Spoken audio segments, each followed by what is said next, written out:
वाहिगुरू जी का खालसा वाहिगुरू जी की फतेह। Punjabi audio book सुन रहे सारे ਸਰੋਤਿਆਂ ਨੂੰ मेरे ਮਨਿੰਦਰ कौर ਵੱਲੋਂ प्यार भरी सत श्री अकाल। महाराजा शेर सिंह भाग चौथा पन्ना नंबर 82। लाहौर वल कूच। इन्हां मुखिया की मंग नूं विचारन दे उपरंत शहजादा शेर सिंह ने अपने 300 रसाले दे सवारां ਅਤੇ 400 काल रहत अकालियां निहंग ਸਿੰਘਾਂ ਨੂੰ ਨਾਲ ਲਿਆ ਅਤੇ ਇੱਕੋ ਦਿਨ ਵਿੱਚ 20 ਕੋਹ ਕੂਚ ਕਰਕੇ 14 ਜਨਵਰੀ ਸਨ 1841 ਨੂੰ ਆਪ ਲਾਹੌਰ ਤੋਂ 2 ਕੋਹ ਦੀ ਵਾਟ ਪਰ ਜਰਨੈਲ ਅਬੂ ਤਬੇਲਾ ਦੀ ਕੋਠੀ ਦੇ ਲਾਗੇ ਪਹੁੰਚ ਗਏ ਜੋ ਬੁੱਧੂ ਦੇ ਆਵੇ ਦੀ ਉਚਾਈ ਪਰ ਵਸਾਈ ਗਈ ਸੀ। ਬੁੱਧੂ ਦਾ ਆਵਾ ਇਤਿਹਾਸ ਵਿੱਚ ਖਾਸ ਥਾਂ ਰੱਖਦਾ ਹੈ। ਇਹ ਲਾਹੌਰ ਤੋਂ 2 ਕੋਹ ਦੂਰ ਪਰ ਸ਼ਾਲਾਮਾਰ ਦੀ ਸੜਕ ਦੇ ਦੱਖਣ ਵੱਲ ਸੀ ਜਿੱਥੇ ਹੁਣ ਸਿੱਖ ਨੈਸ਼ਨਲ ਕਾਲਜ ਬਣਿਆ ਸੀ। ਇੱਥੇ ਬਹੁਤ ਸਾਰੇ ਸੈਨਾ ਦੇ ਅਫਸਰਾਂ ਅਤੇ ਮੁਲਕੀ ਆਗੂਆਂ ਨੇ ਸ਼ਹਿਜ਼ਾਦਾ ਨੂੰ ਜੀ ਆਇਆਂ ਆਖਿਆ। ਇਹਨਾਂ ਵਿੱਚ ਕੁਝ ਕੁ ਦੇ ਨਾਮ ਹਨ ਗਿਆਨੀ ਗੁਰਮੁਖ ਸਿੰਘ, ਪੰਡਤ ਬੇਲੀ ਰਾਮ, ਸਰਦਾਰ ਧੰਨਾ ਸਿੰਘ ਮਲਵਈ, ਸਰਦਾਰ ਸ਼ਾਮ ਸਿੰਘ ਅਟਾਰੀ, ਫਕੀਰ ਅਜ਼ੀਜ਼ੁਦੀਨ, ਜਰਨੈਲ ਵੈਂਤੂਰਾ, ਜਰਨੈਲ ਕੈਟ, ਰਾਜਾ ਦੀਨਾਨਾਥ, ਸਰਦਾਰ ਸੂਰਤ ਸਿੰਘ, ਸਰਦਾਰ ਲਹਿਣਾ ਸਿੰਘ ਮਜੀਠੀਆ ਖਾਸ ਲਿਖਤਯੋਗ ਹਨ। ਇਹਨਾਂ ਸਾਰਿਆਂ ਆਪ ਨੂੰ ਵਫਾਦਾਰੀ ਦਾ ਪੂਰਨ ਭਰੋਸਾ ਦਿਵਾਇਆ ਅਤੇ ਨਾਲ ਹੀ ਉਹਨਾਂ ਸ਼ਹਿਜ਼ਾਦੇ ਨੂੰ ਦੱਸਿਆ ਕਿ ਉਸ ਦੀ ਸਫਲਤਾ ਲਈ ਲਾਹੌਰ ਸ਼ਹਿਰ ਵਿੱਚ ਉਹਨਾਂ ਨੇ ਕਿਹੜੇ-ਕਿਹੜੇ ਪ੍ਰਬੰਧ ਕੀਤੇ ਹਨ। ਇਸ ਸਮੇਂ ਪਰਜਾ ਤੇ ਫੌਜ ਵੱਲੋਂ ਖੁਸ਼ੀ ਪ੍ਰਗਟ ਕਰਦਿਆਂ ਹੋਇਆਂ ਤੋਪਾਂ ਅਤੇ ਜ਼ੰਬੂਰਕਾਂ ਦੀਆਂ ਸ਼ਲਕਾਂ ਚਲਾ ਕੇ ਸ਼ਹਿਜ਼ਾਦਾ ਸ਼ੇਰ ਸਿੰਘ ਦੀ ਸਲਾਮੀ ਉਤਾਰੀ ਗਈ ਜਿਨ੍ਹਾਂ ਦੀ ਗਰਜ ਨਾਲ ਧਰਤ ਆਕਾਸ਼ ਥਰਰਾ ਉੱਠੇ। ਇਸ ਸਮੇਂ ਸ਼ਹਿਜ਼ਾਦਾ ਨੇ ਆਪਣੇ ਮਿੱਠੇ ਸੁਭਾਅ ਅਨੁਸਾਰ ਸਰਬੱਤ ਨਾਲ ਬੜਾ ਪਿਆਰ ਪ੍ਰਗਟ ਕੀਤਾ। ਇੱਧਰ ਰਾਣੀ ਚੰਦ ਕੌਰ ਦੇ ਪੱਖੀਆਂ ਜਿਨ੍ਹਾਂ ਵਿੱਚ ਸੰਧਾ ਵਾਲੀਏ ਅਤੇ ਗੁਲਾਬ ਸਿੰਘ ਤੇ ਹੀਰਾ ਸਿੰਘ ਜੰਮੂ ਵਾਲੇ ਸਨ, ਜਦ ਇਹਨਾਂ ਨੂੰ ਪਤਾ ਲੱਗਾ ਕਿ ਸ਼ੇਰ ਸਿੰਘ ਲਾਹੌਰ ਦੇ ਲਾਗੇ ਪਹੁੰਚ ਗਿਆ ਹੈ ਅਤੇ ਮੀਆਂ ਮੀਰ ਦੀ ਛਾਵਣੀ ਦੀ ਸੈਨਾ ਨੇ ਉਸ ਨੂੰ ਜੀ ਆਇਆਂ ਆਖਿਆ ਹੈ, ਉਹ ਛੇਤੀ ਸ਼ਹਿਰ ਪਰ ਧਾਵਾ ਬੋਲਣ ਵਾਲਾ ਹੈ, ਤਾਂ ਇਹਨਾਂ ਤੁਰੰਤ ਫੁਰਤ ਨਜੀਬ ਅਤੇ ਡੋਗਰਾ ਫੌਜ ਨੂੰ ਇਕੱਠਾ ਕਰਕੇ ਸ਼ਹਿਰ ਦੇ ਦਰਵਾਜ਼ਿਆਂ ਦੀ ਰੱਖਿਆ ਲਈ ਇਹਨਾਂ ਨੂੰ ਵੰਡ ਦਿੱਤਾ। ਇਸ ਦੇ ਨਾਲ ਹੀ ਇਹਨਾਂ ਨੇ ਮਹਾਰਾਣੀ ਵੱਲੋਂ ਸ਼ਹਿਰ ਦੇ ਅੰਦਰ ਵਾਲੀ ਫੌਜ ਦੇ ਨਾਮ ਪਰ ਇੱਕ ਫੁਰਮਾਨ ਜਾਰੀ ਕੀਤਾ ਕਿ ਖਾਲਸਾ ਰਾਜ ਦੇ ਕੁਝ ਵੈਰੀ ਸ਼ੇਰ ਸਿੰਘ ਨੂੰ ਬਟਾਲੇ ਤੋਂ ਚਾੜ ਕੇ ਇੱਥੇ ਲੈ ਆਏ ਹਨ ਤਾਂ ਕਿ ਉਹ ਖਾਲਸਾ ਰਾਜ ਪਰ ਧੱਕੇ ਨਾਲ ਕਬਜ਼ਾ ਜਮਾ ਲਏ ਅਤੇ ਮਹਾਰਾਣੀ ਨੂੰ ਸ਼ਹਿਰੋਂ ਕੱਢ ਦੇਵੇ। ਤੁਸੀਂ ਆਪਣੀ ਮਹਾਰਾਣੀ ਤੇ ਉਸ ਦੇ ਸ਼ੁਭ ਚਿੰਤਕਾਂ ਦੇ ਵਫਾਦਾਰ ਰਹਿ ਕੇ ਕਵਰ ਦੇ ਸਹਾਇਕਾਂ ਨੂੰ ਕੁਚਲ ਸੁੱਟੋ। ਇਸ ਸੇਵਾ ਦੇ ਬਦਲੇ ਕੁਝ ਮਾਇਆ ਆਪ ਨੂੰ ਹੁਣੇ ਬਖਸ਼ੀ ਜਾਂਦੀ ਹੈ ਅਤੇ ਬਹੁਤ ਵੱਡੇ ਇਨਾਮ ਸਫਲਤਾ ਦੇ ਬਾਅਦ ਵੰਡੇ ਜਾਣਗੇ। ਲਾਹੌਰ ਪਰ ਚੜ੍ਹਾਈ। ਸ਼ਹਿਜ਼ਾਦਾ ਸ਼ੇਰ ਸਿੰਘ ਨੂੰ ਜਦ ਫੌਜੀਆਂ ਤੇ ਦਰਬਾਰੀਆਂ ਵੱਲੋਂ ਪੂਰਾ ਭਰੋਸਾ ਹੋ ਗਿਆ ਅਤੇ ਸਮੇਂ ਦੀ ਲੋੜ ਅਨੁਸਾਰ ਸਾਰੇ ਪ੍ਰਬੰਧ ਸੰਪੂਰਨ ਹੋ ਗਏ ਤਾਂ 70,000 ਫੌਜ ਅਤੇ 200 ਤੋਪਾਂ ਨਾਲ 14 ਜਨਵਰੀ 1841 ਈਸਵੀ ਦੀ ਸ਼ਾਮ ਨੂੰ 8 ਵਜੇ ਸ਼ਹਿਜ਼ਾਦਾ ਸਾਹਿਬ ਨੇ ਲਾਹੌਰ ਪਰ ਚੜ੍ਹਾਈ ਕਰ ਦਿੱਤੀ। ਸਭ ਤੋਂ ਪਹਿਲਾਂ 4 ਯਾਰੀ ਫੌਜ ਨੇ ਯੱਕੀ ਦਰਵਾਜ਼ੇ ਪਰ ਹੱਲਾ ਬੋਲ ਦਿੱਤਾ। ਇਹ ਧਾਵਾ ਇੰਨੇ ਜ਼ੋਰ ਨਾਲ ਕੀਤਾ ਗਿਆ ਜਿਵੇਂ ਅਸਗਾਹ ਸਮੁੰਦਰ ਦੀ ਲਹਿਰ। ਇਸ ਸਮੇਂ ਇਹਨਾਂ ਦੇ ਰਾਹ ਨੂੰ ਰੋਕਣ ਲਈ ਜੋ ਸਾਹਮਣੇ ਆਇਆ ਕੱਖਾਂ ਕਾਨਿਆਂ ਵਾਂਗ ਰੁੜ ਗਿਆ। ਇਸੇ ਤਰ੍ਹਾਂ ਬਾਕੀ ਫੌਜ ਨੇ ਟਕਸਾਲੀ ਅਤੇ ਦਿੱਲੀ ਦਰਵਾਜ਼ਿਆਂ ਨੂੰ ਤੋੜ ਫੋੜ ਕੇ ਸ਼ਹਿਰ ਵਿੱਚ ਧਾਵਾ ਬੋਲ ਦਿੱਤਾ। ਠੀਕ ਇਸੇ ਸਮੇਂ ਜਰਨਲ ਗੁਲਾਬ ਸਿੰਘ ਪਾਵਿੰਦਾ ਦੀ ਫੌਜ ਵੀ ਬੇਗਮਪੁਰੇ ਦੀ ਛਾਵਣੀ ਤੋਂ ਨਿਕਲ ਕੇ ਸ਼ਹਿਜ਼ਾਦਾ ਸ਼ੇਰ ਸਿੰਘ ਦੇ ਨਾਲ ਮਿਲ ਗਈ। ਪਾਵਿੰਦਾ ਸਰਦਾਰ ਨੂੰ ਪ੍ਰੇਰ ਕੇ ਸ਼ਹਿਜ਼ਾਦੇ ਦੀ ਤਹਿਤ ਵਿੱਚ ਲੈ ਆਉਣ ਲਈ ਸਰਦਾਰ ਜਵਾਲਾ ਸਿੰਘ ਨੇ ਬੜਾ ਯਤਨ ਕੀਤਾ ਸੀ। ਰਾਜਾ ਗੁਲਾਬ ਸਿੰਘ ਤੇ ਹੀਰਾ ਸਿੰਘ ਦੀ ਸ਼ਹਿਰ ਦੀ ਰਖਵਾਲੀ ਫੌਜ ਨੂੰ ਵੀ ਸਰਦਾਰ ਜਵਾਲਾ ਸਿੰਘ ਨੇ ਐਸੀ ਸਿਆਣਪ ਨਾਲ ਪ੍ਰੇਰਿਆ ਕਿ ਉਹਨਾਂ ਆਪਣੇ ਹਥਿਆਰ ਸੁੱਟ ਦਿੱਤੇ ਅਤੇ ਸ਼ਹਿਜ਼ਾਦੇ ਦੀ ਤਹਿਤ ਵਿੱਚ ਆ ਗਏ। ਇਸ ਦੇ ਨਾਲ ਹੀ ਸ਼ਹਿਰ ਦੇ ਕਈ ਹਜ਼ਾਰ ਵਸਨੀਕਾਂ ਜਿਨ੍ਹਾਂ ਵਿੱਚ ਸਿੱਖ, ਹਿੰਦੂ ਤੇ ਮੁਸਲਮਾਨ ਮਿਲਵੇਂ ਸਨ ਸ਼ਹਿਜ਼ਾਦੇ ਨੂੰ ਜੀ ਆਇਆਂ ਕਿਹਾ। ਇਸ ਖੁਸ਼ੀ ਦੇ ਸਮੇਂ ਇਹਨਾਂ ਇੰਨੇ ਜ਼ੋਰ ਦੇ ਜੈਕਾਰੇ ਗਜਾਏ ਕਿ ਧਰਤ ਗਗਨ ਦੋਵੇਂ ਕੰਬ ਉੱਠੇ। ਇਸ ਤਰ੍ਹਾਂ ਰਾਤੋਂ ਰਾਤ ਸ਼ੇਰ ਸਿੰਘ ਦਾ ਲਾਹੌਰ ਪਰ ਅਧਿਕਾਰ ਹੋ ਗਿਆ। ਕਰਨਲ ਧੋਕਲ ਸਿੰਘ ਆਪਣੀਆਂ ਦੋਵੇਂ ਪਲਟਨਾਂ ਦੇ ਨਾਲ ਸ਼ਾਹੀ ਮਸੀਤ ਦੀ ਮੈਗਜ਼ੀਨ ਦੀ ਰਾਖੀ ਪਰ ਸੀ, ਜਿਸ ਵਿੱਚ 600 ਮਣ ਬਾਰੂਦ ਸੀ। ਸਣੇ ਆਪਣੀ ਫੌਜ ਦੇ ਸ਼ਹਿਜ਼ਾਦਾ ਦੀ ਸ਼ਰਨ ਵਿੱਚ ਆ ਗਿਆ ਤੇ ਇਹ ਲੱਖਾਂ ਰੁਪਇਆਂ ਦਾ ਜ਼ਰੂਰੀ ਜੰਗੀ ਸਾਮਾਨ ਸ਼ਹਿਜ਼ਾਦਾ ਸ਼ੇਰ ਸਿੰਘ ਨੂੰ ਸੌਂਪ ਦਿੱਤਾ। ਇਸ ਦੇ ਬਾਅਦ ਜਨਰਲ ਵੈਂਤੂਰਾ ਨੇ ਸਣੇ 6500 ਫੌਜ ਦੇ ਸ਼ਹਿਜ਼ਾਦਾ ਸ਼ੇਰ ਸਿੰਘ ਨੂੰ ਆਪਣਾ ਬਾਦਸ਼ਾਹ ਮੰਨ ਲਿਆ। ਇਸ ਤਰ੍ਹਾਂ ਵਿਜयी ਫੌਜ ਅਗਾਂਹ ਦੀ ਅਗਾਂਹ ਵੱਧਦੀ ਗਈ ਅਤੇ ਵਾਹੋ ਦਾਹੀ ਹਜ਼ੂਰੀ ਬਾਗ ਪਰ ਕਬਜ਼ਾ ਕਰ ਲਿਆ। ਇਸ ਸਮੇਂ ਕਈ ਸੌ ਪਾਟਵਿਆਂ ਗੋਲਿਆਂ ਦੇ ਫਟਣ ਦੀ ਭਿਆਨਕ ਆਵਾਜ਼ ਅਤੇ ਵਿਜयी ਫੌਜ ਦੇ ਜੈਕਾਰਿਆਂ ਨੇ ਐਸਾ ਭਿਆਨਕ ਸਮਾਂ ਬੰਨ੍ਹ ਦਿੱਤਾ ਕਿ ਇਸ ਦੇ ਸੁਣਨ ਨਾਲ ਕਿਲੇ ਦੀ ਫੌਜ ਅਤੇ ਮਹਾਰਾਣੀ ਚੰਦ ਕੌਰ ਘਬਰਾ ਗਈ। ਗੁਲਾਬ ਸਿੰਘ ਨੂੰ ਜਦ ਕਿਲੇ ਵਾਲਿਆਂ ਦੇ ਹੀਆ ਹਾਰ ਬੈਠਣ ਦਾ ਪਤਾ ਲੱਗਾ ਤਾਂ ਉਸਨੇ ਝੱਟ ਕਿਲੇ ਦੇ ਮੁਖੀਆਂ ਨੂੰ ਇਕੱਠਾ ਕੀਤਾ ਅਤੇ ਉਹਨਾਂ ਨੂੰ ਹੌਸਲਾ ਦਿਵਾਉਂਦੇ ਹੋਏ ਸਮਝਾਇਆ ਕਿ ਤੁਸੀਂ ਥੋੜਾ ਚਿਰ ਹੋਰ ਧੀਰਜ ਰੱਖੋ, ਇਹ ਸਾਰਾ ਫੈਸਲਾ 1-2 ਦਿਨ ਦੇ ਅੰਦਰ ਅੰਦਰ ਹੋ ਜਾਏਗਾ। ਇਸ ਸਮੇਂ ਗੁਲਾਬ ਸਿੰਘ ਨੇ ਨਾ ਕੇਵਲ ਜ਼ੁਬਾਨੀ ਇਹਨਾਂ ਅਧੀਰਿਆਂ ਨੂੰ ਧੀਰਜ ਦਿੱਤਾ, ਸਗੋਂ ਮੋਤੀ ਮੰਦਰ ਦੇ ਸ਼ਾਹੀ ਖਜ਼ਾਨੇ ਵਿੱਚੋਂ ਰੁਪਇਆ ਕਢਵਾ ਕੇ 4-4 ਮਹੀਨਿਆਂ ਦੀ ਤਲਬ ਇਮਾਨ ਵਜੋਂ ਅਗਾਊਂ ਵੰਡ ਦਿੱਤੀ। ਇਸ ਤਰ੍ਹਾਂ ਕਿਲੇ ਵਾਲਿਆਂ ਨੂੰ ਗੁਲਾਬ ਸਿੰਘ ਨੇ ਨਾਲ ਮੇਲੀ ਰੱਖਿਆ। ਕਰਨਲ ਗਾਰਡਨਰ, ਜਿਹੜਾ ਇਸ ਸਮੇਂ ਗੁਲਾਬ ਸਿੰਘ ਦੀ ਕਿਲੇ ਦੀ ਡੋਗਰਾ ਫੌਜ ਦਾ ਕਮਾਂਡਰ ਸੀ, ਲਿਖਦਾ ਹੈ, ਇਸ ਮੌਕੇ ਪਰ ਗੁਲਾਬ ਸਿੰਘ ਨੇ ਲਗਭਗ 2 ਲੱਖ ਰੁਪਇਆ ਕਿਲੇ ਵਿੱਚ ਵੰਡਿਆ। ਇਸ ਦੇ ਨਾਲ ਹੀ ਮੁਸਲਮਾਨ ਨਜ਼ੀਬਾਂ ਨੂੰ ਕੁਰਾਨ ਤੇ ਡੋਗਰਿਆਂ ਨੂੰ ਗੰਗਾ ਜਲੀ ਪਰ ਸੁਗੰਧ ਦਿੱਤੀ ਕਿ ਮੇਰੇ ਹੁਕਮ ਤੋਂ ਬਿਨਾਂ ਕਿਲਾ ਸ਼ੇਰ ਸਿੰਘ ਦੇ ਹਵਾਲੇ ਨਹੀਂ ਕਰੋਗੇ। ਗੁਲਾਬ ਸਿੰਘ ਤੇ ਹੀਰਾ ਸਿੰਘ ਨੇ ਜਦ ਖਾਲਸਾ ਫੌਜ ਨੂੰ ਹਜੂਰੀ ਬਾਗ ਵਿੱਚ ਸਾਗਰ ਦੀ ਅਥਾਹ ਲਹਿਰ ਵਾਂਗ ਵੜਦਾ ਡੱਠਾ ਤਾਂ ਇਹਨਾਂ ਨੇ ਆਪਣੇ ਕੁਝ ਜਵਾਨ ਕਿਲੇ ਦੀਆਂ ਫਸੀਲਾਂ ਪਰ ਚੜਵਾ ਦਿੱਤੇ, ਜਿੱਥੋਂ ਉਹ ਬਾਹਰ ਫੌਜ ਪਰ ਗੋਲੀਆਂ ਚਲਾਉਂਦੇ ਰਹੇ। ਇਹਨਾਂ ਨਾਲ ਕੁਝ ਊਂਠ, ਘੋੜੇ ਤੇ ਫੌਜੀ ਜਵਾਨਾਂ ਦਾ ਨੁਕਸਾਨ ਹੋਇਆ। ਇਸ ਸਮੇਂ ਸ਼ਹਿਜ਼ਾਦਾ ਸ਼ੇਰ ਸਿੰਘ ਨੇ ਫੌਜ ਨੂੰ ਹੁਕਮ ਦਿੱਤਾ ਕਿ ਕਿਲੇ ਨੂੰ ਚੰਗੀ ਤਰ੍ਹਾਂ ਘੇਰਾ ਪਾ ਲਵੋ ਅਤੇ ਨਾਲ ਹੀ ਆਪਣੇ ਤੋਪਖਾਨੇ ਦੇ ਮੁਖੀਆਂ ਨੂੰ ਬੁਲਾ ਕੇ ਆਖਿਆ ਕਿ ਹਜ਼ੂਰੀ ਦਰਵਾਜ਼ ਦੇ ਸਾਹਮਣੇ ਕੁਝ ਤੋਪਾਂ ਬੀੜ ਦੇਵੋ ਅਤੇ ਛੇਤੀ ਤੋਂ ਛੇਤੀ ਗੋਲੇ ਵਰਸਾ ਕੇ ਉਡਾ ਦੇਵੋ। ਕਬਰ ਸਾਹਿਬ ਦੇ ਇਸ ਹੁਕਮ ਦੀ ਸ਼ੀਘਰ ਹੀ ਪਾਲਣਾ ਕੀਤੀ ਗਈ। 14 ਤੋਪਾਂ 20 ਗਜ਼ ਦੀ ਵਿੱਥ ਤੋਂ ਦਾਗਣੀਆਂ ਆਰੰਭ ਕਰ ਦਿੱਤੀਆਂ ਗਈਆਂ, ਜਿਨ੍ਹਾਂ ਦੀ ਮਾਰ ਨਾਲ ਛੇਤੀ ਹੀ ਦਰਵਾਜ਼ਾ ਧਰਤੀ ਅੰਦਰ ਜਾ ਪਿਆ, ਜਿਸ ਨਾਲ ਕਈ ਪਹਿਰੇਦਾਰ ਚਿੱਥੇ ਗਏ। ਦਰਵਾਜ਼ੇ ਦੇ ਡਿੱਗਣ ਦੇ ਨਾਲ ਹੀ 400 ਨਿਹੰਗ ਸਿੰਘ, ਜਿਹੜੇ ਹੱਲੇ ਲਈ ਤਿਆਰ ਉਡੀਕ ਵਿੱਚ ਖੜੇ ਸਨ, ਢਾਹ ਕੇ ਕਿਲੇ ਦੇ ਅੰਦਰ ਜਾ ਵੜੇ। ਅੱਗੋਂ ਕਿਲੇ ਦੇ ਰਖਵਾਲਿਆਂ ਨੇ ਹੱਥੋਂ ਹੱਥ ਟਾਕਰਾ ਕੀਤਾ ਅਤੇ ਉਛਲਦੀ ਆ ਰਹੀ ਅਠੱਲ ਲਹਿਰ ਨੂੰ ਠੱਲਾ ਪਾਉਣਾ ਚਾਹਿਆ, ਪਰ ਉਹਨਾਂ ਦੇ ਸਾਰੇ ਯਤਨ ਨਿਸਫਲ ਰਹੇ ਅਤੇ ਹਜ਼ੂਰੀ ਦਰਵਾਜ਼ੇ ਤੋਂ ਲੈ ਕੇ ਅੰਦਰਲੇ ਦਰਵਾਜ਼ਿਆਂ ਤੱਕ ਇਸ ਭਾਗ ਪਰ ਅਕਾਲੀਆਂ ਨੇ ਕਬਜ਼ਾ ਜਮਾ ਲਿਆ।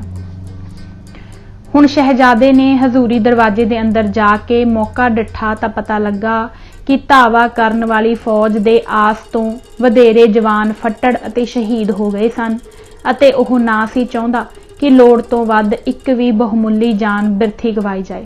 ਇਸ ਸਮੇਂ ਉਸਨੇ ਫੌਜ ਦੇ ਮੁਖੀਆਂ ਨਾਲ ਵਿਚਾਰ ਕੀਤੀ ਕਿ ਕੋਈ ਐਸੀ ਵਿਉਂਤ ਸੋਚੀ ਜਾਏ ਕਿ ਆਪਣੀ ਫੌਜ ਦਾ ਘੱਟ ਤੋਂ ਘੱਟ ਨੁਕਸਾਨ ਹੋਣ ਨਾਲ ਕਿਲੇ ਪਰ ਸੰਪੂਰਨ ਕਬਜ਼ਾ ਹੋ ਜਾਏ।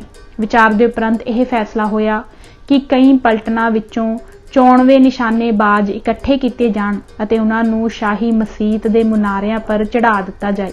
ਉਹ ਆਪਣੀਆਂ ਦੂਰ ਮਾਰ ਕਰਨ ਵਾਲੀਆਂ ਲੰਮੀਆਂ ਬੰਦੂਕਾਂ ਅਤੇ ਜ਼ੰਬੂਰਕਾਂ ਨਾਲ ਕਿਲੇ ਦੇ ਵਿਹੜੇ ਵਿੱਚ ਐਸੇ ਤਾੜ ਕੇ ਵੈਰੀ ਦੀ ਫੌਜ ਦੇ ਨਿਸ਼ਾਨੇ ਫੁੰਡਣ ਕਿ ਉਹ ਤੰਗ ਹੋ ਕੇ ਆਪਣੇ ਆਪ ਕਿਲੇ ਨੂੰ ਖਾਲੀ ਕਰ ਦੇਣ। ਇਸ ਵਿਚਾਰ ਨੂੰ ਤੁਰੰਤ ਵਰਤੋਂ ਵਿੱਚ ਲਿਆਂਦਾ ਗਿਆ, ਪਰ ਤਰੀਕਾ ਬਾਹਰਲੀ ਫੌਜ ਲਈ ਬੜਾ ਸਫਲ ਅਤੇ ਅੰਦਰ ਘਿਰੇ ਹੋਏ ਵੈਰੀਆਂ ਲਈ ਅਤ ਹਾਨੀਕਾਰਕ ਸਿੱਧ ਹੋਇਆ। ਮਸੀਤ ਦਿਆਂ ਬੁਰਜਾਂ ਵਿੱਚ ਬੈਠੇ ਹੋਏ ਨਿਸ਼ਾਨਚੀ ਹਰ ਘੜੀ ਇਸ ਤਾਕ ਵਿੱਚ ਰਹਿੰਦੇ ਸਨ। ਜਦ ਕਿਲੇ ਦੇ ਵਿਹੜੇ ਵਿੱਚ ਕੋਈ ਨਿਕਲਦਾ ਤਾਂ ਇਹ ਝੱਟ ਉਸ ਨੂੰ ਫੁੰਡ ਕੇ ਮੁਕਾ ਦਿੰਦੇ। ਇਸ ਕਰਤੱਵ ਦਾ ਕਿਲੇ ਵਾਲਿਆਂ ਪਰ ਬੜਾ ਹੀ ਡੂੰਘਾ ਪ੍ਰਭਾਵ ਪਿਆ, ਜਿਸ ਨਾਲ ਉਹਨਾਂ ਦੇ ਮਨ ਅਧੀਰ ਹੋ ਗਏ। ਵਿਸ਼ੇਸ਼ ਕਰਕੇ ਰਾਣੀ ਚੰਦ ਕੌਰ ਤਾਂ ਬੜੀ ਹੀ ਤਰਹਿ ਗਈ।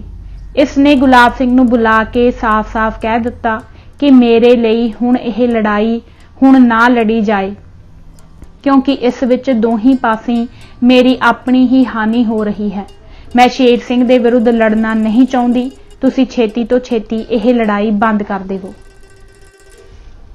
इस बारे गुलाब सिंह दी जीवनी विच लेखक पानीकर यों लिखदा है, By this time, Chand Kaur was in the state of great fear and she was anxious that peace should be restored.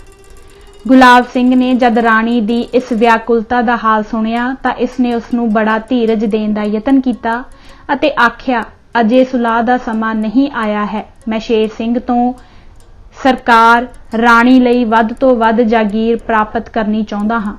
राणी चंद कौर बड़ी सियाणी नारी सी। ਉਹ ਸਮਝਦੀ ਸੀ ਕਿ ਲੜਾਈ ਨੂੰ ਲਮਕਾਉਣ ਵਿੱਚ ਗੁਲਾਬ ਸਿੰਘ ਦਾ ਆਪਣਾ ਕੋਈ ਮਤਲਬ ਹੈ।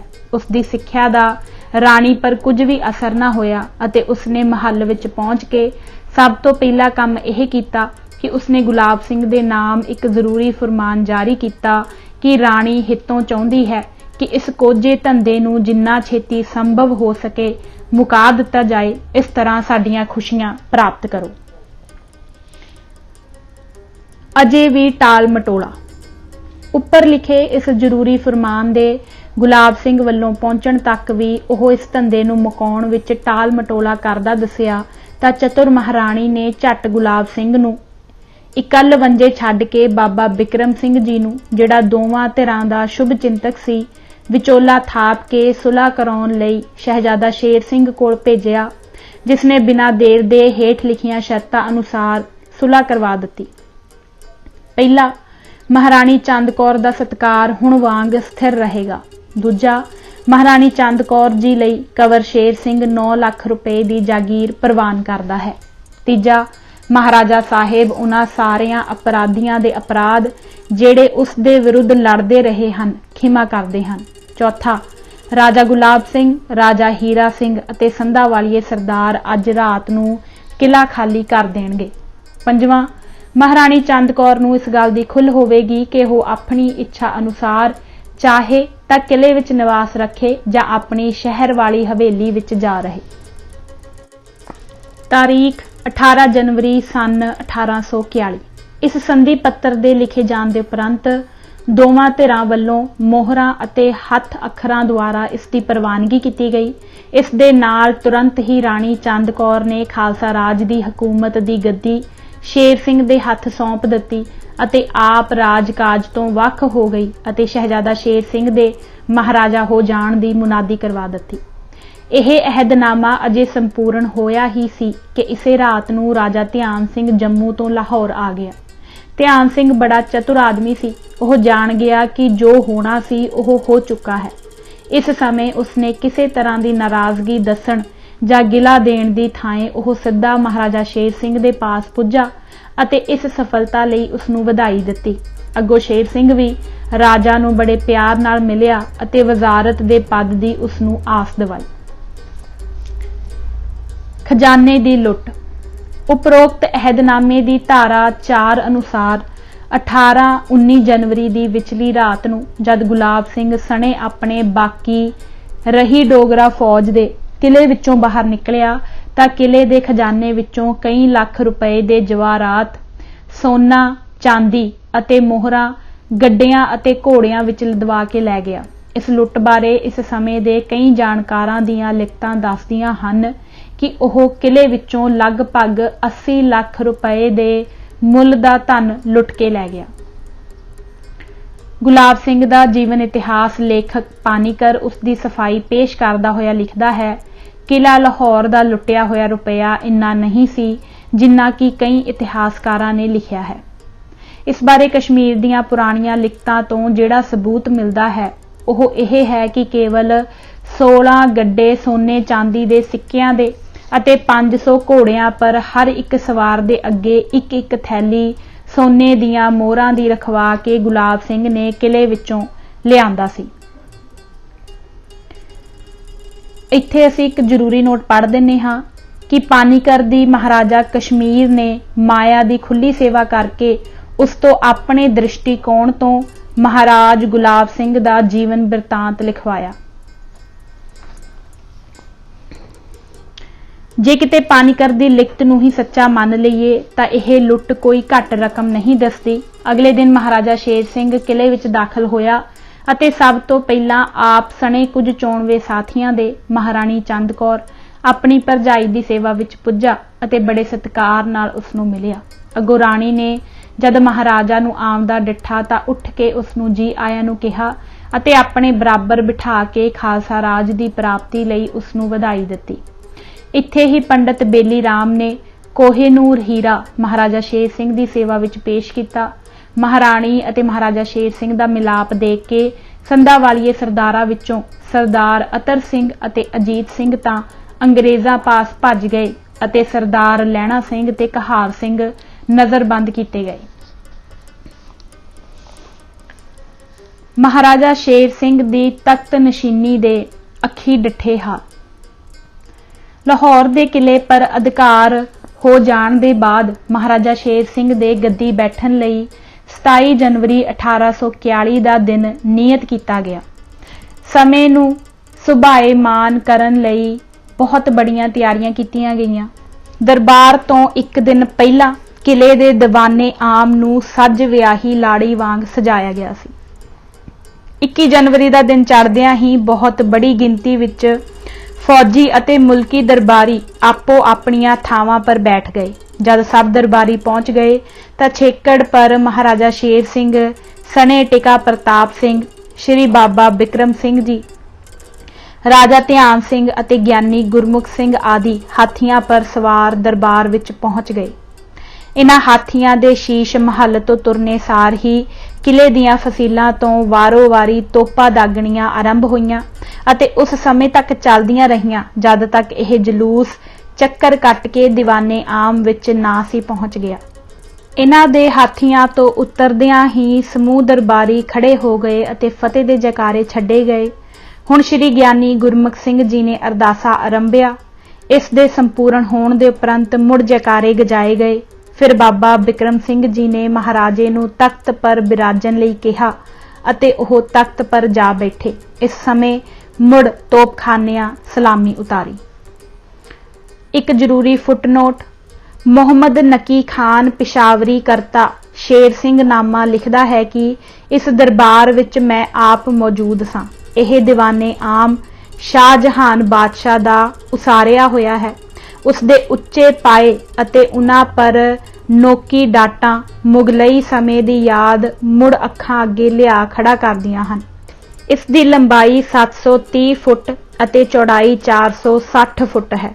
ਮੁਹੰਮਦ ਸਾਲੇਹ ਲਾਹੌਰੀ ਆਪਣੀ ਪ੍ਰਸਿੱਧ ਪੁਸਤਕ ਅਹਿਮਾਲੇ ਸਾਲਾ ਵਿੱਚ ਲਿਖਦਾ ਹੈ ਕਿ ਜਦ ਇਹ ਆਲੀਸ਼ਾਨ ਇਮਾਰਤ ਸੰਪੂਰਨ ਹੋ ਗਈ ਤਾਂ ਸ਼ਹਿਨशाह ਸ਼ਾਹਜਹਾਨ ਨੇ ਜੋਤਸ਼ੀ ਬੁਲਵਾਏ ਅਤੇ ਉਹਨਾਂ ਤੋਂ ਲਗਨ ਸ਼ਗਨ ਪੁੱਛ ਕੇ ਇੱਕ ਦਰਬਾਰ ਕੀਤਾ ਜਿਸ ਵਿੱਚ ਸ਼ਹਿਨशाह ਦੀਵਾਨ ਆਮ ਵਿੱਚ ਤਖਤ ਪਰ ਬੈਠਾ। ਇਸ ਸਮੇਂ ਦਰਬਾਰੀ ਕਵੀ ਤਾਲਬੀ ਕਲੀਮ ਨੇ ਆਪਣੀ ਇਸ ਸਮੇਂ ਲਈ ਰਚੀ ਕਵਿਤਾ ਹਜ਼ੂਰ ਦੀ ਸੇਵਾ ਵਿੱਚ ਭੇਟ ਕੀਤੀ ਜੋ ਬੜੀ ਸਲਾਹੀ ਗਈ ਅਤੇ ਕਵੀ ਨੂੰ ਬਹੁਮੁੱਲਾ ਸਿਰੋਪਾ ਬਖਸ਼ਿਆ ਗਿਆ। ਫੁੱਟਨੋਟ ਸਮਾਪਤ। ਇਸ ਦੇ ਬਾਅਦ ਬਾਬਾ ਸਾਹਿਬ ਨੇ ਕੇਸਰ ਦਾ ਤਿਲਕ ਮਹਾਰਾਜਾ ਸ਼ੇਰ ਸਿੰਘ ਦੇ ਮਸਤਕ ਪਰ ਲਾਇਆ ਅਤੇ ਸ਼੍ਰੀ ਤਖਤ ਕੇਸਗੜ੍ਹ ਸਾਹਿਬ ਵੱਲੋਂ ਆਈ ਖੜਗ ਆਪ ਨੂੰ ਗਾਤਰੇ ਪਹਿਨਾਈ। ਇਸ ਸਮੇਂ ਸਰਕਾਰ ਪਰ ਪੁਸ਼ਪ ਵਰਖਾ ਕੀਤੀ ਗਈ। ਹੁਣ ਫਰਾਂਸੀਸੀ ਬੇੜੇ ਦੇ ਬੈਂਡ ਨੇ ਆਪਣੇ ਕੋਮਲ ਹੁਨਰ ਅਨੁਸਾਰ ਮਹਾਰਾਜ ਨੂੰ ਵਧਾਈ ਦਿੱਤੀ। ਫਿਰ ਨੌਬਤਾਂ ਤੇ ਧੌਂਸਿਆਂ ਦੁਆਰਾ ਜੈ ਜੈਕਾਰ ਭੇਟਾਂ ਕੀਤੀ ਗਈ। ਇਸ ਦੇ ਨਾਲ ਹੀ ਪਹਿਲਾਂ ਪੈਦਲ ਰਜਮੰਟ, ਫਿਰ ਰਸਾਲਿਆਂ ਤੇ ਤੋਪਖਾਨਿਆਂ ਦੇ ਜਵਾਨਾਂ ਸ਼ਲਕਾ ਚਲਾਈਆਂ। ਉਸ ਦੇ ਉਪਰੰਤ ਨਜ਼ਰਾਂ ਭੇਟ ਹੋਣ ਦਾ ਸਮਾਂ ਆਇਆ ਤੇ ਲੱਗੀ ਵਸਣ ਲੱਛਮੀ। ਸ਼ਾਹੀ ਮਰਿਆਦਾ ਅਨੁਸਾਰ ਹਰ ਇੱਕ ਦਰਬਾਰੀ ਆਪੋ ਆਪਣੇ ਪਦ ਅਨੁਸਾਰ ਨਜ਼ਰਾਨਾ ਹਾਜ਼ਰ ਕਰਦਾ ਜਿਸ ਨੂੰ ਪ੍ਰਵਾਨਗੀ ਦਾ ਮਾਣ ਬਖਸ਼ਿਆ ਜਾਂਦਾ। ਇਸ ਦੇ ਉਪਰੰਤ ਮਹਾਰਾਜਾ ਸਾਹਿਬ ਵੱਲੋਂ ਹਰ ਇੱਕ ਦਰਬਾਰੀ ਦੇ ਮੁਰਾਤਬੇ ਅਨੁਸਾਰ ਖਿਲਤਾਂ ਤੇ ਜਾਗੀਰਾਂ ਬਖਸ਼ੀਆਂ ਗਈਆਂ। ਇਸ ਸਮੇਂ ਮਹਾਰਾਜਾ ਸ਼ੇਰ ਸਿੰਘ ਨੇ ਬੁੱਢੇ ਸ਼ਹੀਦੀ ਦਲ ਦੇ ਸੂਰਬੀਰਾਂ ਦੀ ਕੁਰਬਾਨੀ ਅਤੇ ਆਪਾ ਵਾਰਨ ਦੇ ਉੱਚੇ ਗੁਣਾਂ ਦੀ ਬੜੇ ਢੁਕਵੇਂ ਸ਼ਬਦਾਂ ਵਿੱਚ ਸ਼ਲਾਘਾ ਕੀਤੀ। ਇਸ ਸਮੇਂ ਸਰਕਾਰ ਨੇ ਉਹਨਾਂ ਨਿਹੰਗ ਸਿੰਘਾਂ ਦੀ ਇੱਕ ਅਟੱਲ ਯਾਦਗਾਰ ਉਸੇ ਥਾਂ ਪਰ ਸਥਾਪਿਤ ਕਰਨ ਦਾ ਹੁਕਮ ਦਿੱਤਾ ਜਿੱਥੇ ਇਹ ਕੌਮੀ ਪਰਵਾਨੇ ਵਰ ਰਹੀਆਂ ਧੂਆਂ ਧਾਰ ਗੋਲੀਆਂ ਗੋਲਿਆਂ ਦੀ ਅੱਗ ਵਿੱਚ ਆਪਣੇ ਸੀਸ ਤਲੀ ਪਰ ਧਰ ਕੇ ਹਜ਼ੂਰੀ ਦਰਵਾਜ਼ੇ ਰਾਹੀਂ ਸਭ ਤੋਂ ਪਹਿਲਾਂ ਕਿਲੇ ਦੇ ਅੰਦਰ ਜਾ ਵੜੇ ਸਨ। ਇਹਨਾਂ ਵਿੱਚੋਂ ਕਈ ਸੂਰਮੇ ਸ਼ਹੀਦੀ ਦਾ ਅੰਮ੍ਰਿਤ ਪਾਨ ਕਰਕੇ ਆਪਣੇ ਸ਼ਹੀਦੀ ਨਾਮ ਨੂੰ ਸਦਾ ਲਈ ਅਮਰ ਕਰ ਗਏ ਸਨ। ਮਹਾਰਾਜ ਦੇ ਹੁਕਮ ਦੀ ਪਾਲਣਾ ਅਗਲੇ ਦਿਨ ਤੋਂ ਹੋਣੀ ਆਰੰਭ ਹੋ ਗਈ ਅਤੇ ਥੋੜੇ ਦਿਨਾਂ ਵਿੱਚ ਇੱਕ ਸੁੰਦਰ ਸਮਾਧ ਦੇ ਰੂਪ ਵਿੱਚ ਤਿਆਰ ਹੋ ਗਈ, ਜਿੱਥੇ ਸਾਹਮਣੇ ਪਾਸੇ ਸ੍ਰੀ ਗੁਰੂ ਗ੍ਰੰਥ ਸਾਹਿਬ ਜੀ ਦਾ ਪ੍ਰਕਾਸ਼ ਕਰਵਾ ਦਿੱਤਾ। ਇਸ ਪਾਵਨ ਯਾਦਗਾਰ ਦੀ ਦੇਖਭਾਲ ਅਤੇ ਸਫਾਈ ਆਦਿ ਅਤੇ ਸ੍ਰੀ ਗੁਰੂ ਗ੍ਰੰਥ ਸਾਹਿਬ ਜੀ ਦੀ ਸੇਵਾ ਲਈ ਕੁਝ ਨਿਹੰਗ ਸਿੰਘ ਇੱਥੇ ਰੱਖੇ ਗਏ, ਜਿਨ੍ਹਾਂ ਦੇ ਲੰਗਰ ਆਦਿ ਦਾ ਪ੍ਰਬੰਧ ਸ਼ਾਹੀ ਖਜ਼ਾਨੇ ਵੱਲੋਂ ਕੀਤਾ ਗਿਆ, ਜਿਸ ਦਾ ਖਾਲਸਾ ਰਾਜ ਦੇ ਅੰਤਲੇ ਦਿਨਾਂ ਤੱਕ ਬਰਾਬਰ ਸਿਲਸਿਲਾ ਜਾਰੀ ਰਿਹਾ। ਇਸ ਦੇ ਬਾਅਦ ਉਹਨਾਂ ਨਿਸ਼ਾਨਚੀਆਂ ਦੀ ਵਾਰੀ ਆਈ, ਜਿਨ੍ਹਾਂ ਸ਼ਾਹੀ ਮਸੀਤ ਦੇ ਬੁਰਜਾਂ ਪਰ ਚੜ੍ਹ ਕੇ ਕਿਲੇ ਦੇ ਅੰਦਰਲੀ ਡੋਗਰਾ ਫੌਜ ਦਾ ਸਫਾਇਆ ਕੀਤਾ ਸੀ। ਉਹਨਾਂ ਨੂੰ ਜਗੀਰਾਂ ਦਿੱਤੀਆਂ ਗਈਆਂ। ਇਸ ਤਰ੍ਹਾਂ ਤੋਪਖਾਨੇ, ਰਸਾਲੇ ਅਤੇ ਪੈਦਲ ਸੈਨਾ ਦੇ ਸੈਨਿਕਾਂ ਅਤੇ ਆਗੂਆਂ ਨੂੰ ਬਹੁਮੁੱਲੇ ਸਿਰੋਪਾ ਬਖਸ਼ੇ ਗਏ। ਅੱਗੇ ਨੂੰ ਖਾਲਸਾ ਫੌਜ ਦੀ ਤਲਬ ਹੇਠ ਦਿੱਤੇ ਨਕਸ਼ੇ ਅਨੁਸਾਰ ਵਧਾਈ ਗਈ। ਪਹਿਲਾ, ਵੱਡੇ ਅਹੁਦੇਦਾਰ 10 ਤੋਂ 50 ਰੁਪਏ ਮਹੀਨਾ। ਦੂਜਾ, ਨਿੱਕੇ ਅਹੁਦੇਦਾਰ ਨੂੰ 5 ਰੁਪਏ ਮਹੀਨਾ।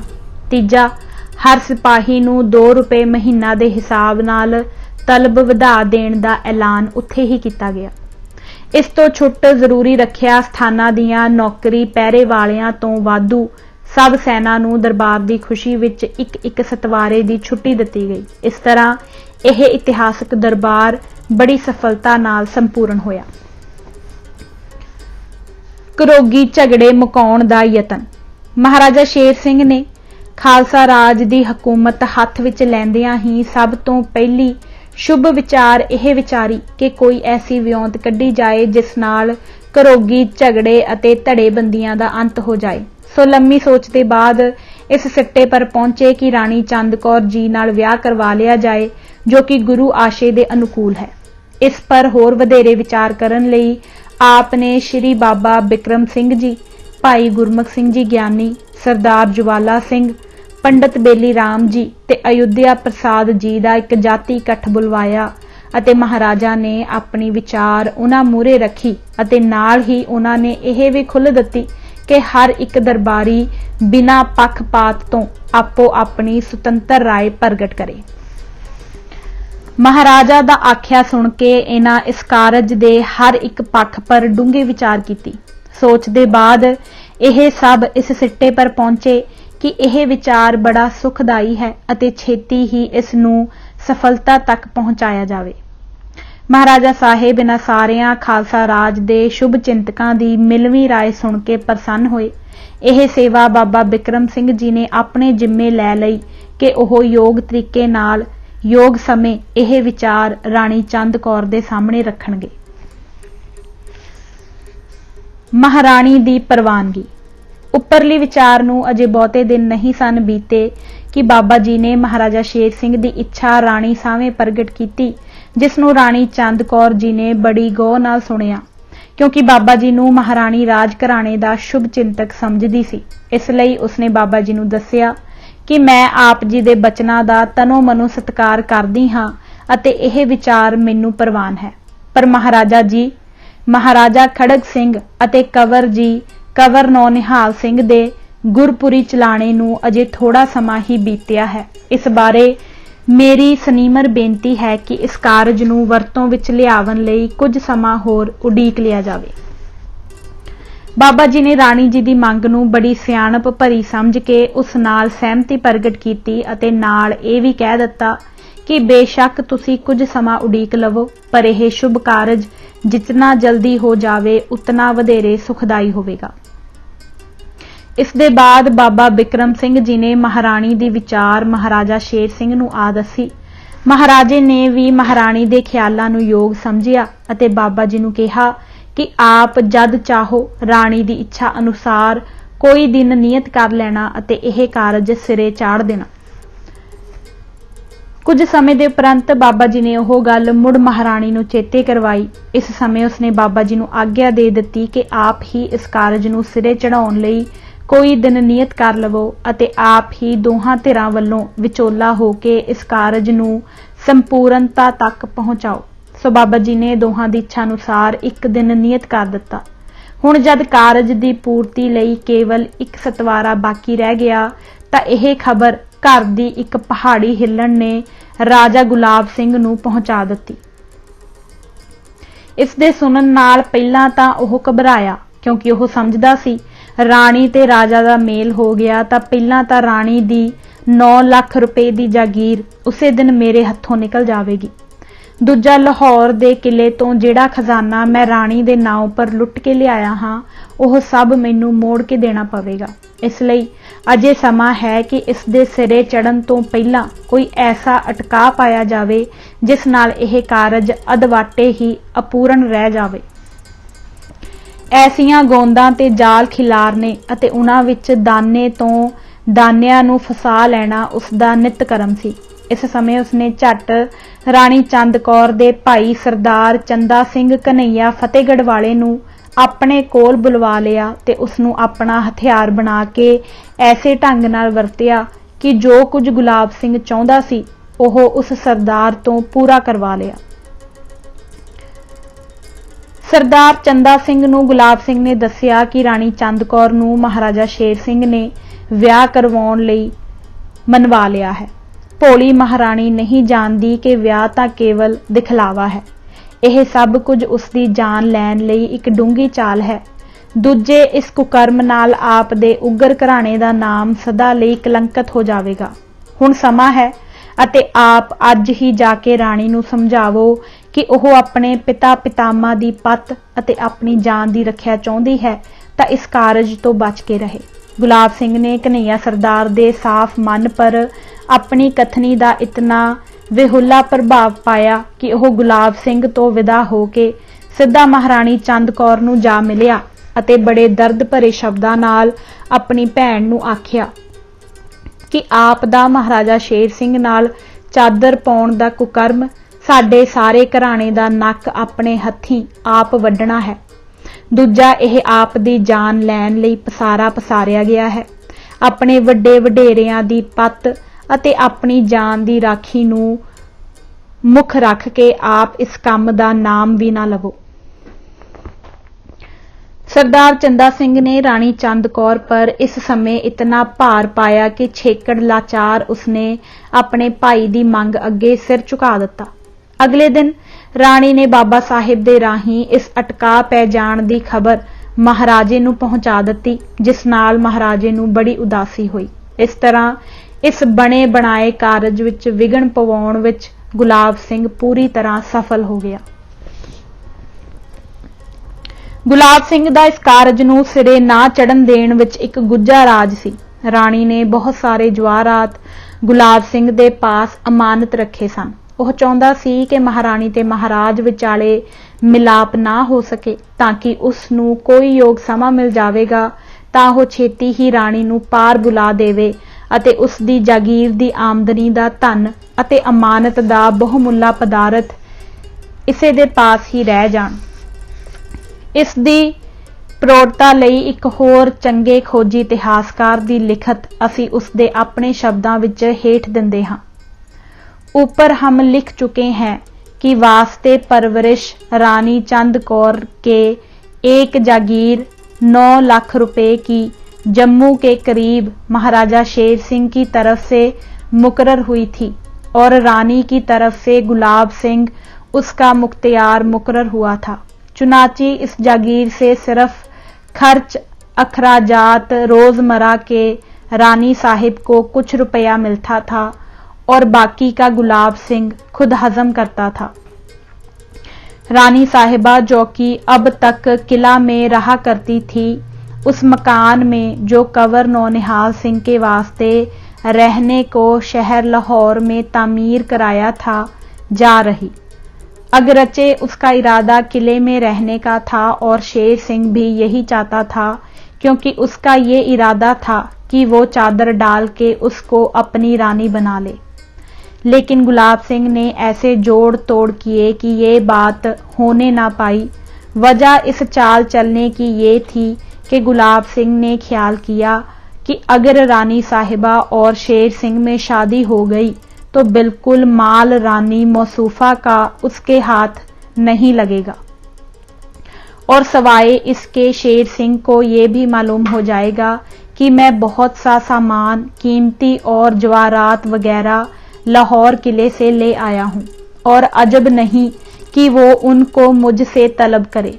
नजर बरी उसने चंद कौर को वर्गलाना शुरू किया और कहा कि शेर सिंह चाहता है कि तू किसी तरह पर खराब व बर्बाद हो, इसलिए तुमको चाहिए कि तुम किसी अलहदा मकान में जाकर रहो और जितना रुपया तुमको चाहिएगा मैं दूंगा, किसी तरह की तकलीफ नहीं होगी।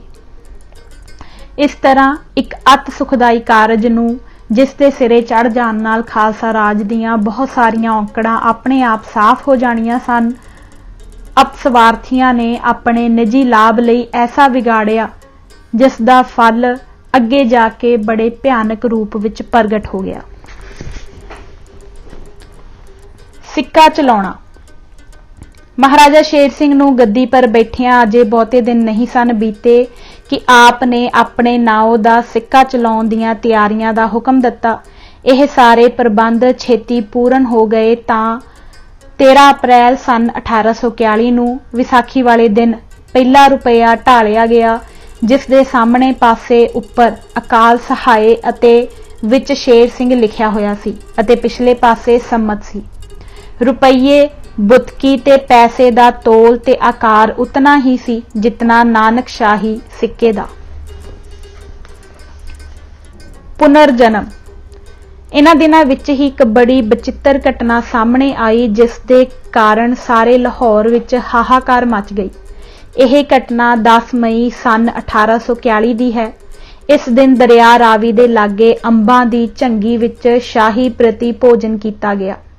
समय नूं वधेरा रमणीक ते शोभनीक करन लई महाराजा दे मन भावदे खेल घोड़ दौड़, नेजाबाजी, शमशेरबाजी, निशानाबाजी, इस दे बाद कई प्रसिद्ध पहलवानां ने अपने बल ते हुनर दे कमाल दसे।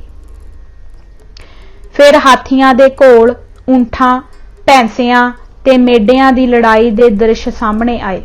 इस दे उपरंत कुछ किश्तियां बड़े सुंदर ढंग नाल सजाईयां गईयां सन, जिन्हां दी दौड़ दरिया रावी विच होनी सी। दौड़ आरंभ हुई। इन्हां विचों एक किश्ती महाराज आप चला रहे सन, जिस विच सरकार दे नाल सरदार अमर सिंह, जमादार खुशहाल सिंह ते भाई गुरमुख सिंह जी ज्ञानी बैठे सन। यह किश्ती जद ठीक दरिया दी मंझ धार पर बड़ी तेजी नाल भजाई जा रही सी तां करना करतार दा ऐसा वरतिया कि ओह किश्ती अचानक उल्ट गई अते विच बैठियां चारे सवारियां रावी दे डूंगे पानी विच डुब गईयां। इन्हां नूं डुबदा देख के होर किश्ती वालियां विच बड़ी घबराहट फैल गई। इस अधीरजता दी दशा विच सब कोई अपनी किश्ती सहायता लई अगे वधाउंदा सी, जिस दा फल यह निकलिया कि सहायता दी थाएं उल्टा यह अशांति हानिकारक सिद्ध हुई। अर्थात किश्तियां दा इकट्ठ इतना वधेरे हो गया जिस दे कारण डुब रहे व्यक्तियां अपने सिर उतार नहीं सन कढ़ सकदे। महाराजा शेर सिंह ते सरदार अमर सिंह तां किश्ती उल्टदियां ही पानी दी डुंगियाई विच अलोप हो गए। भाई गुरमुख सिंह ते जमादार खुशहाल सिंह थोड़ी देर बाद एक किश्ती वाले नूं मिल गए। जमादार ने इस थोड़े समय विच इतना पानी पी लिया सी जितना कि उसने 1 साल विच भी ना पीता होना है। उसदा पेट फुल के सनाही वत हो गया सी। महाराजा ते सरदार अमर सिंह दी करड़ी भाल करन पर भी कोई पता ना मिलिया तां सब दे हत्थां दे तोते उड़ गए। दूर दूर तक किश्तियां भजाईयां गईयां पर महाराजा किते भी ना मिलिया तां सब पासे अत दी निराशता छा गई। ठीक इस समय चौखी वाट पर कोई हथ उलारदा दसिया। जद 1-2 मलाह उत्थे किश्तियां भजा के पहुंचे तां इतना पता लगा कि महाराजा शेर सिंह आप तर के दरिया दे किनारे ते पहुंचण लई पानी नाल लड़ाई लड़ रहा है। इन्हां किश्ती वालियां झटापट अपनी नावका अगे वधा के महाराजे नूं पानी विचों झड़प के बाहर कढ लिया ते किश्ती विच चढ़ा लिया। हुण मसां मसां भालण वालियां दी जान विच जान आई, पर यह गल बड़े दुख नाल लिखनी पैंदी है कि सरदार अमर सिंह दी भाल करदियां सारा दिन ਟੋਬਿਆਂ ਤੇ ਮਲਾਹਾਂ ਦਾ ਲੰਘ ਗਿਆ, ਪਰ ਉਹਨਾਂ ਦਾ ਕੁਝ ਵੀ ਪਤਾ ਨਾ ਲੱਗ ਸਕਿਆ। ਮਹਾਰਾਜਾ ਸਾਹਿਬ ਦੇ ਪੇਟ ਵਿੱਚ ਬਹੁਤ ਸਾਰਾ ਵਾਧੂ ਪਾਣੀ ਭਰ ਗਿਆ ਸੀ, ਪਰ ਪਰਤਾਵੇ ਵਾਲੇ ਸਿਆਣੇ ਵੈਦਾਂ ਇਤਨੀ ਸੁਚੱਜਤਾ ਨਾਲ ਇਲਾਜ ਕੀਤਾ ਕਿ ਮਹਾਰਾਜਾ ਬਹੁਤ ਛੇਤੀ ਰਾਜ਼ੀ ਖੁਸ਼ੀ ਹੋ ਗਏ। ਇਸ ਤਰ੍ਹਾਂ ਕੁਦਰਤ ਨੇ ਆਪ ਨੂੰ ਮੌਤ ਦੇ ਮੂੰਹ ਵਿੱਚੋਂ ਸਹੀ ਸਲਾਮਤ ਕੱਢ ਕੇ ਮੁੜ ਨਵਾਂ ਜੀਵਨ ਦਿੱਤਾ। ਇਸ ਮਹਾਨ ਖੁਸ਼ੀ ਦੇ ਅਵਸਰ ਪਰ ਮਹਾਰਾਜੇ ਦੇ ਸੰਬੰਧੀਆਂ, ਮਿੱਤਰਾਂ ਤੇ ਸ਼ੁਭ ਚਿੰਤਕਾਂ ਵੱਲੋਂ ਸਿਰ ਵਾਰਨੇ ਵਜੋਂ ਬਹੁਤ ਵੱਡੀਆਂ ਰਕਮਾਂ ਵਾਰੀਆਂ ਗਈਆਂ, ਜਿਨ੍ਹਾਂ ਵਿੱਚੋਂ ਕੁਝ ਕੁ ਇਹ ਹਨ। ਕੰਵਰ ਪ੍ਰਤਾਪ ਸਿੰਘ ਵੱਲੋਂ 5000, ਰਾਜਾ ਧਿਆਨ ਸਿੰਘ ਵੱਲੋਂ 2000, ਸਰਦਾਰ ਜਵਾਲਾ ਸਿੰਘ ਵੱਲੋਂ 15000, ਮਹਾਰਾਣੀ ਚੰਦ ਕੌਰ ਵੱਲੋਂ 2000 ਆਦਿ। ਕਈ ਗੁਰਦੁਆਰਿਆਂ ਵਿੱਚ ਅਖੰਡ ਪਾਠ ਰਖਾਏ ਗਏ, ਜੱਗ ਕੀਤੇ ਗਏ, ਮੰਦਰਾਂ ਵਿੱਚ ਹਵਨ ਤੇ ਪਾਠ ਕੀਤੇ ਗਏ। ਮੁਸਲਮਾਨ ਪਰਜਾ ਦੇ ਮੁਖੀਆਂ ਵੱਲੋਂ ਕੁਰਾਨ ਸ਼ਰੀਫ ਦੇ ਪਾਠ ਖਤਮ ਕੀਤੇ ਗਏ ਅਤੇ ਮਿੱਠੀਆਂ ਛਬੀਲਾਂ ਲਾਈਆਂ ਗਈਆਂ। ਰਾਣੀ ਚੰਦ ਕੌਰ ਦੀ ਹੱਤਿਆ। ਮਹਾਰਾਜਾ ਸ਼ੇਰ ਸਿੰਘ ਜਮਾਂਦਰੂ ਬੜੇ ਖੁੱਲੇ ਸੁਭਾਅ ਦੇ ਮਾਲਕ ਸਨ। ਉਸਨੂੰ ਜਦ ਰਾਣੀ ਵੱਲੋਂ ਇਹ ਖਬਰ ਮਿਲੀ ਕਿ ਚੰਦ ਕੌਰ ਤੇ ਉਸਦੇ ਸੰਬੰਧੀ ਨਹੀਂ ਚਾਹੁੰਦੇ ਕਿ ਉਸਦਾ ਆਨੰਦ ਮਹਾਰਾਜੇ ਨਾਲ ਕਰਵਾਇਆ ਜਾਵੇ, ਤਾਂ ਆਪ ਨੇ ਇਸ ਫੈਸਲੇ ਨੂੰ ਖੁੱਲੇ ਮੱਥੇ ਮੰਨ ਲਿਆ ਅਤੇ ਰਾਣੀ ਨੂੰ ਅਖਵਾ ਭੇਜਿਆ ਕਿ ਕਾਲੀ ਦੀ ਕੋਈ ਲੋੜ ਨਹੀਂ। ਆਪ ਮੁੜ ਇਸ ਮਾਮਲੇ ਨੂੰ ਠੰਡੇ ਮਨ ਨਾਲ ਵਿਚਾਰ ਕਰ ਲੈਣਾ ਅਤੇ ਜਦ ਵੀ ਆਪ ਦੀ ਅਤੇ ਆਪ ਦੇ ਸੰਬੰਧੀਆਂ ਦੀ ਰਜ਼ਾ ਹੋਵੇ, ਉਦੋਂ ਹੀ ਇਹ ਕਾਰਜ ਕਰ ਲਿਆ ਜਾਵੇਗਾ, ਜਿਹਾ ਕਿ ਆਪ ਉੱਪਰ ਪੜ ਆਏ ਹੋ। ਚੰਦ ਕੌਰ ਨੇ ਗੁਲਾਬ ਸਿੰਘ ਦੇ ਕਹਿਣ ਪਰ ਪਹਿਲੀ ਭੁੱਲ ਤਾਂ ਇਹ ਕੀਤੀ ਕਿ ਉਸਨੇ ਇੱਕ ਸਿਰੇ ਚੜੇ ਹੋਏ ਕਾਰਜ ਵਿੱਚ ਅਟਕਾ ਪਾ ਦਿੱਤਾ। ਦੂਜੀ ਭੁੱਲ ਇਸ ਤੋਂ ਵੱਧ ਹਾਨੀਕਾਰਕ ਇਹ ਕੀਤੀ ਕਿ ਉਹ ਗੁਲਾਬ ਸਿੰਘ ਦੀ ਪ੍ਰੇਰਨਾ ਨਾਲ ਕਿਲੇ ਵਰਗੀ ਸੁਰੱਖਿਅਤ ਥਾਂ ਦਾ ਵਸੇਬਾ ਤਿਆਗ ਕੇ ਆਪਣੇ ਸਪੁੱਤਰ ਕੰਵਰ ਨੌਨਿਹਾਲ ਸਿੰਘ ਦੀ ਸ਼ਹਿਰ ਵਾਲੀ ਸੁੰਨੀ ਪਈ ਹਵੇਲੀ ਵਿੱਚ ਜਾ ਰਹੀ। ਮਹਾਰਾਜਾ ਸ਼ੇਰ ਸਿੰਘ ਦੀ ਪੰਜਾਬ ਦੀ ਹਕੂਮਤ ਹੱਥ ਵਿੱਚ ਲੈਣ ਤੋਂ ਬਾਅਦ ਛੇਤੀ ਹੀ ਸਾਰੇ ਪੰਜਾਬ ਵਿੱਚ ਵੱਡੀ ਸਰਕਾਰ ਦੇ ਸਮੇਂ ਵਾਂਗ ਸਭ ਪਾਸੇ ਸ਼ਾਂਤੀ ਵਰਤ ਗਈ ਸੀ ਅਤੇ ਰਾਜ ਦੇ ਸਾਰੇ ਕੰਮ ਨਿਯਮਿਤ ਤਰੀਕੇ ਅਨੁਸਾਰ ਚੱਲ ਪਏ ਸਨ। ਹਕੂਮਤ ਦੇ ਚੱਲਵੇਂ ਕੰਮਾਂ ਦੀ ਦੇਖਭਾਲ ਲਈ ਮਹਾਰਾਜਾ ਨੇ ਪਹਿਲਾ ਦੌਰਾ ਮਈ ਦੇ ਛੇਕੜ ਸਨ 1842 ਵਿੱਚ ਵਜ਼ੀਰਾਬਾਦ ਤੇ ਸਿਆਲਕੋਟ ਦੇ ਇਲਾਕੇ ਦਾ ਰੱਖਿਆ। ਜਦ ਸਫ਼ਰ ਲਈ ਸਾਰੇ ਪ੍ਰਬੰਧ ਸੰਪੂਰਨ ਹੋ ਗਏ ਤਾਂ ਮਹਾਰਾਜਾ ਆਪਣੇ ਕਈ ਨਾਮੀ ਸਰਦਾਰਾਂ ਨਾਲ ਦੌਰੇ ਪਰ ਨਿਕਲੇ। ਇਲਾਕੇ ਦੀ ਦੇਖਭਾਲ ਤੇ ਸ਼ਿਕਾਰ ਆਦਿ ਦੇ ਪਰਚਾਵੇ ਵਿੱਚ ਲਾਹੌਰੋਂ ਬਾਹਰ ਆਪ ਦੇ ਬਹੁਤੇ ਦਿਨ ਲੱਗ ਗਏ। ਮਹਾਰਾਜਾ ਦਾ ਰਾਜਧਾਨੀ ਤੋਂ ਬਾਹਰ ਚਲੇ ਜਾਣ ਦੇ ਕਾਰਨ ਗੁਲਾਬ ਸਿੰਘ ਤੇ ਧਿਆਨ ਸਿੰਘ ਨੂੰ ਆਪਣੀ ਸੋਚੀ ਹੋਈ ਵਿਉਂਤ ਨੂੰ ਪੂਰਾ ਕਰਨ ਦਾ ਮੌਕਾ ਮਿਲ ਗਿਆ। ਅਰਥਾਤ ਰਾਣੀ ਚੰਦ ਕੌਰ ਦੀ ਅਲਖ ਮੁਕਾ ਕੇ ਉਸਦੇ ਕਈ ਲੱਖ ਦੇ ਜਵਾਹਰਾਤ ਅਤੇ ਕਈ ਲੱਖ ਰੁਪਇਆ ਜਾਗੀਰ ਦਾ ਹਜ਼ਮ ਕਰਨ ਦਾ ਸੁਨਹਿਰੀ ਸਮਾਂ ਹੱਥ ਆ ਗਿਆ। ਮਹਾਰਾਣੀ ਜਦ ਕਿਲੇ ਤੋਂ ਨਿਕਲ ਕੇ ਸ਼ਹਿਰ ਦੀ ਹਵੇਲੀ ਵਿੱਚ ਆ ਵਸੀ ਤਾਂ ਗੁਲਾਬ ਸਿੰਘ ਨੇ ਸਹਿਜੇ ਸਹਿਜੇ ਰਾਣੀ ਦੀਆਂ ਪੁਰਾਣੀਆਂ ਦਾਸੀਆਂ ਨੂੰ ਹਟਾ ਕੇ ਉਹਨਾਂ ਦੀ ਥਾਵੇਂ ਆਪਣੀ ਮਰਜ਼ੀ ਦੀਆਂ 4 ਪਹਾੜਾਂ ਸੇਵਾ ਲਈ ਰਾਣੀ ਕੋਲ ਰਖਵਾ ਦਿੱਤੀਆਂ ਸਨ। ਇਹਨਾਂ ਦੇ ਨਾਂ ਇਹ ਸਨ: ਪਹਿਲੀ ਬਦਾਮੋ, ਦੂਜੀ ਭਾਗੀ, ਤੀਜੀ ਪਾਰੋ ਅਤੇ ਚੌਥੀ ਆਸੋ। ਡੋਗਰਾ ਭਾਈਆਂ ਨੇ ਇਹਨਾਂ ਦਾਸੀਆਂ ਨੂੰ ਮਾਇਆ ਦਾ ਲਾਲਚ ਦੇ ਕੇ ਚੰਦ ਕੌਰ ਦੀ ਹੱਤਿਆ ਲਈ ਤਿਆਰ ਕਰ ਲਿਆ। 11 ਜੂਨ ਸਨ 1842 ਦੇ ਦਿਨ ਮਹਾਰਾਣੀ ਨੂੰ ਸਿਰ ਪੀੜ ਦੀ ਖੇਚਲ ਆਰੰਭ ਹੋਈ। ਪਹਿਲਾਂ ਉਸ ਨੂੰ ਕੇਸੀ ਨਵਾਇਆ ਗਿਆ, ਫਿਰ ਮਹਾਰਾਣੀ ਨੂੰ ਇਹ ਦੱਸ ਕੇ ਕਿ ਸਿਰ ਪੀੜ ਗਰਮੀ ਦੇ ਕਾਰਨ ਹੈ, ਉਸ ਲਈ ਠੰਡਾ ਸ਼ਰਬਤ ਤਿਆਰ ਕੀਤਾ ਜਿਸ ਵਿੱਚ ਜ਼ਹਿਰ ਮਿਲਾਈ ਗਈ ਸੀ। ਪਰ ਰਾਣੀ ਨੇ 2-3 ਘੁੱਟ ਭਰ ਕੇ ਸ਼ਰਬਤ ਪਰੇ ਧੱਕ ਦਿੱਤਾ। ਸ਼ਾਇਦ ਰਾਣੀ ਸ਼ਰਬਤ ਦੇ ਸਵਾਦ ਤੋਂ ਸਮਝ ਗਈ ਸੀ ਕਿ ਇਸ ਵਿੱਚ ਕੁਝ ਪਾਇਆ ਗਿਆ ਹੈ। ਇਸ ਤੋਂ ਦਾਸੀਆਂ ਨੂੰ ਕੁਝ ਸ਼ੰਕਾ ਉਪਜਿਆ ਕਿ ਰਾਣੀ ਨੂੰ ਪਤਾ ਲੱਗ ਗਿਆ ਹੈ ਕਿ ਅਸਾਂ ਉਸ ਨੂੰ ਜ਼ਹਿਰ ਪਿਉਣ ਦਾ ਯਤਨ ਕੀਤਾ ਹੈ।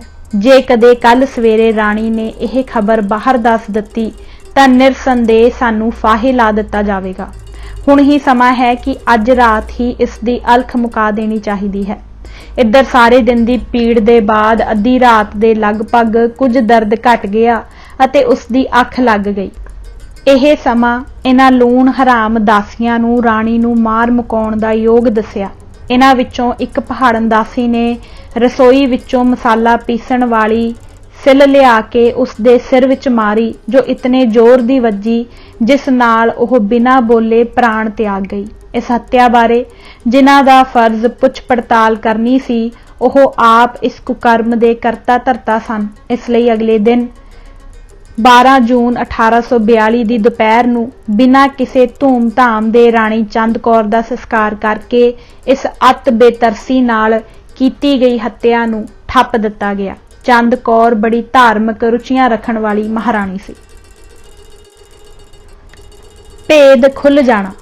ਪਤਾ ਲੱਗਦਾ ਹੈ ਕਿ ਰਾਣੀ ਦੀ ਹੱਤਿਆ ਮਗਰੋਂ ਰਾਜਾ ਗੁਲਾਬ ਸਿੰਘ ਨੇ ਜਿਹੜੇ ਵਾਅਦੇ ਪਹਿਲਣਾ ਨੂੰ ਮਾਇਆ ਦੇਣ ਦੇ ਕੀਤੇ ਸਨ, ਉਸ ਦੇ ਪੂਰਾ ਕਰਨ ਵਿੱਚ ਦੇਰ ਹੋ ਜਾਣ ਦੇ ਕਾਰਨ ਇਸ ਗੁਪਤ ਭੇਦ ਦਾ ਧੂੰਆਂ ਥੋੜੇ ਦਿਨਾਂ ਵਿੱਚ ਹੀ ਕਿਸੇ ਨਾ ਕਿਸੇ ਤਰ੍ਹਾਂ ਬਾਹਰ ਨਿਕਲ ਗਿਆ। ਅਸਾਂ ਇਸ ਬਾਰੇ ਬੜੀ ਖੋਜ ਕੀਤੀ ਹੈ ਕਿ ਇਤਨਾ ਗੁਪਤ ਭੇਦ ਕਿਵੇਂ ਬਾਹਰ ਖਿੱਲਰ ਗਿਆ, ਪਰ ਸਾਨੂੰ ਇਸ ਵਿੱਚ ਸਫਲਤਾ ਨਹੀਂ ਹੋ ਸਕੀ। ਹਾਂ, ਇਸ ਨੁਕਤੇ ਪਰ ਉਸ ਸਮੇਂ ਦੇ ਕਈ ਲੇਖਕ ਸਹਿਮਤ ਹਨ ਤੇ ਉਹ ਲਿਖਦੇ ਹਨ ਕਿ ਹੋ ਸਕਦਾ ਹੈ ਕਿ ਉਹਨਾਂ ਹਥਿਆਰਾਂ ਨਾਲ ਜੋ ਧਨ ਆਦਿ ਦੇਣ ਦੇ ਵਾਅਦੇ ਗੁਲਾਬ ਸਿੰਘ ਨੇ ਕੀਤੇ ਸਨ, ਉਹਨਾਂ ਨੂੰ ਪੂਰਾ ਕਰਨ ਵਿੱਚ ਦੇਰ ਕੀਤੀ ਹੋਵੇ ਅਤੇ ਦਾਸੀਆਂ ਨੂੰ ਸ਼ੰਕਾ ਉਪਜੀ ਹੋਵੇ ਕਿ ਇਤਨੇ ਵੱਡੇ ਅਪਰਾਧ ਕਰਨ ਪਰ ਉਹਨਾਂ ਦੇ ਪੱਲੇ ਕੁਝ ਨਹੀਂ ਪੈਣਾ, ਜਾਂ ਉਸ ਅਟਲ ਵਾਕ ਅਨੁਸਾਰ ਅੰਦਰ ਬਹਿ ਕੇ ਕਰਮ ਕਮਾਵੈ ਸੋ ਚਹੁ ਕੁੰਡੀ ਜਾਣੀਐ। ਉੱਪਰ ਦਸੀਆਂ ਚਵਾਂ ਦਾਸੀਆਂ ਨੇ ਕਈ ਥਾਈਂ ਇਸ ਹੱਤਿਆ ਨੂੰ ਬਾਹਰ ਕਹਿ ਦਿੱਤਾ ਕਿ ਇਹ ਰਾਜਾ ਗੁਲਾਬ ਸਿੰਘ ਤੇ ਧਿਆਨ ਸਿੰਘ ਨੇ ਸਾਥੋਂ ਕਰਵਾਈ ਹੈ। ਇਸ ਬਾਰੇ सैयद नवाजश अली लिखता है कि उन्होंने एलानिया तौर पर ध्यान सिंह पर इल्ज़ाम लगाया कि इसकी साजिश से यह कत्ल हुआ है, क्योंकि उसने इस कत्ल पर बहुत से इनामात देने का वादा किया था। यह मालूम नहीं कि उनका क्या अंजाम हुआ।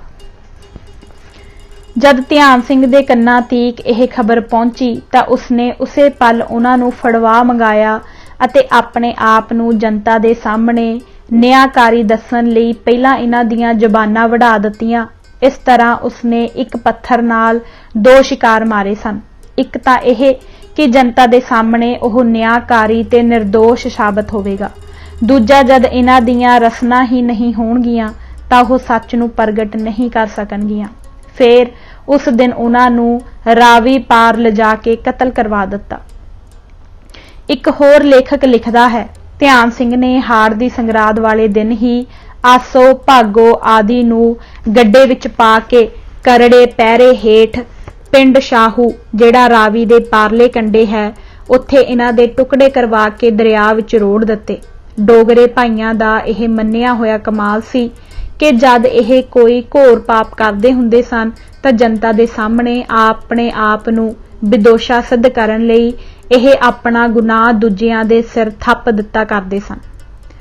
ਉਦਾਹਰਨ ਲਈ ਜਦ ਇਹਨਾਂ 9 ਅਕਤੂਬਰ ਸਨ 1839 ਨੂੰ ਸਰਦਾਰ ਚੇਤ ਸਿੰਘ ਬਾਜਵੇ ਨੂੰ ਆਪਣੇ ਹੱਥ ਨਾਲ ਕਤਲ ਕੀਤਾ ਸੀ ਤਾਂ ਅਗਲੇ ਦਿਨ ਆਪਣੇ ਪੱਖੀਆਂ ਰਾਹੀਂ ਜਨਤਾ ਵਿੱਚ ਇਹ ਗੱਲ ਧੁਮਾ ਦਿੱਤੀ ਸੀ ਕਿ ਸਰਦਾਰ ਚੇਤ ਸਿੰਘ ਫਰੰਗੀਆਂ ਦੇ ਹੱਥ ਖਾਲਸਾ ਰਾਜ ਸੌਂਪਣ ਲੱਗਾ ਸੀ। ਇਸ ਗੁਪਤ ਭੇਤ ਦਾ ਮਹਾਰਾਜਾ ਖੜਕ ਸਿੰਘ ਨੂੰ ਸਮੇਂ ਸਿਰ ਪਤਾ ਲੱਗ ਗਿਆ। ਇਸ ਭਾਰੀ ਅਪਰਾਧ ਦੇ ਦੰਡ ਵਜੋਂ ਮਹਾਰਾਜ ਨੇ ਉਸ ਦੀ ਹੱਤਿਆ ਕਰਵਾ ਦਿੱਤੀ। ਇਸੇ ਤਰ੍ਹਾਂ ਸਨ 1845 ਵਿੱਚ ਜਦ ਗੁਲਾਬ ਸਿੰਘ ਨੇ ਸਰਦਾਰ ਫਤਿਹ ਸਿੰਘ ਮਾਨ ਨੂੰ ਵਿਸਾਖਘਾਤ ਕਰਕੇ ਕਤਲ ਕਰਾਇਆ ਤਾਂ ਇਸ ਦਾ ਦੋਸ਼ੀ ਆਪਣੇ ਭਤੀਜੇ ਰਾਜਾ ਧਿਆਨ ਸਿੰਘ ਦੇ ਪੁੱਤ ਮੀਆਂ ਜਵਾਹਰ ਸਿੰਘ ਨੂੰ ਦੱਸਿਆ ਸੀ ਆਦਿ।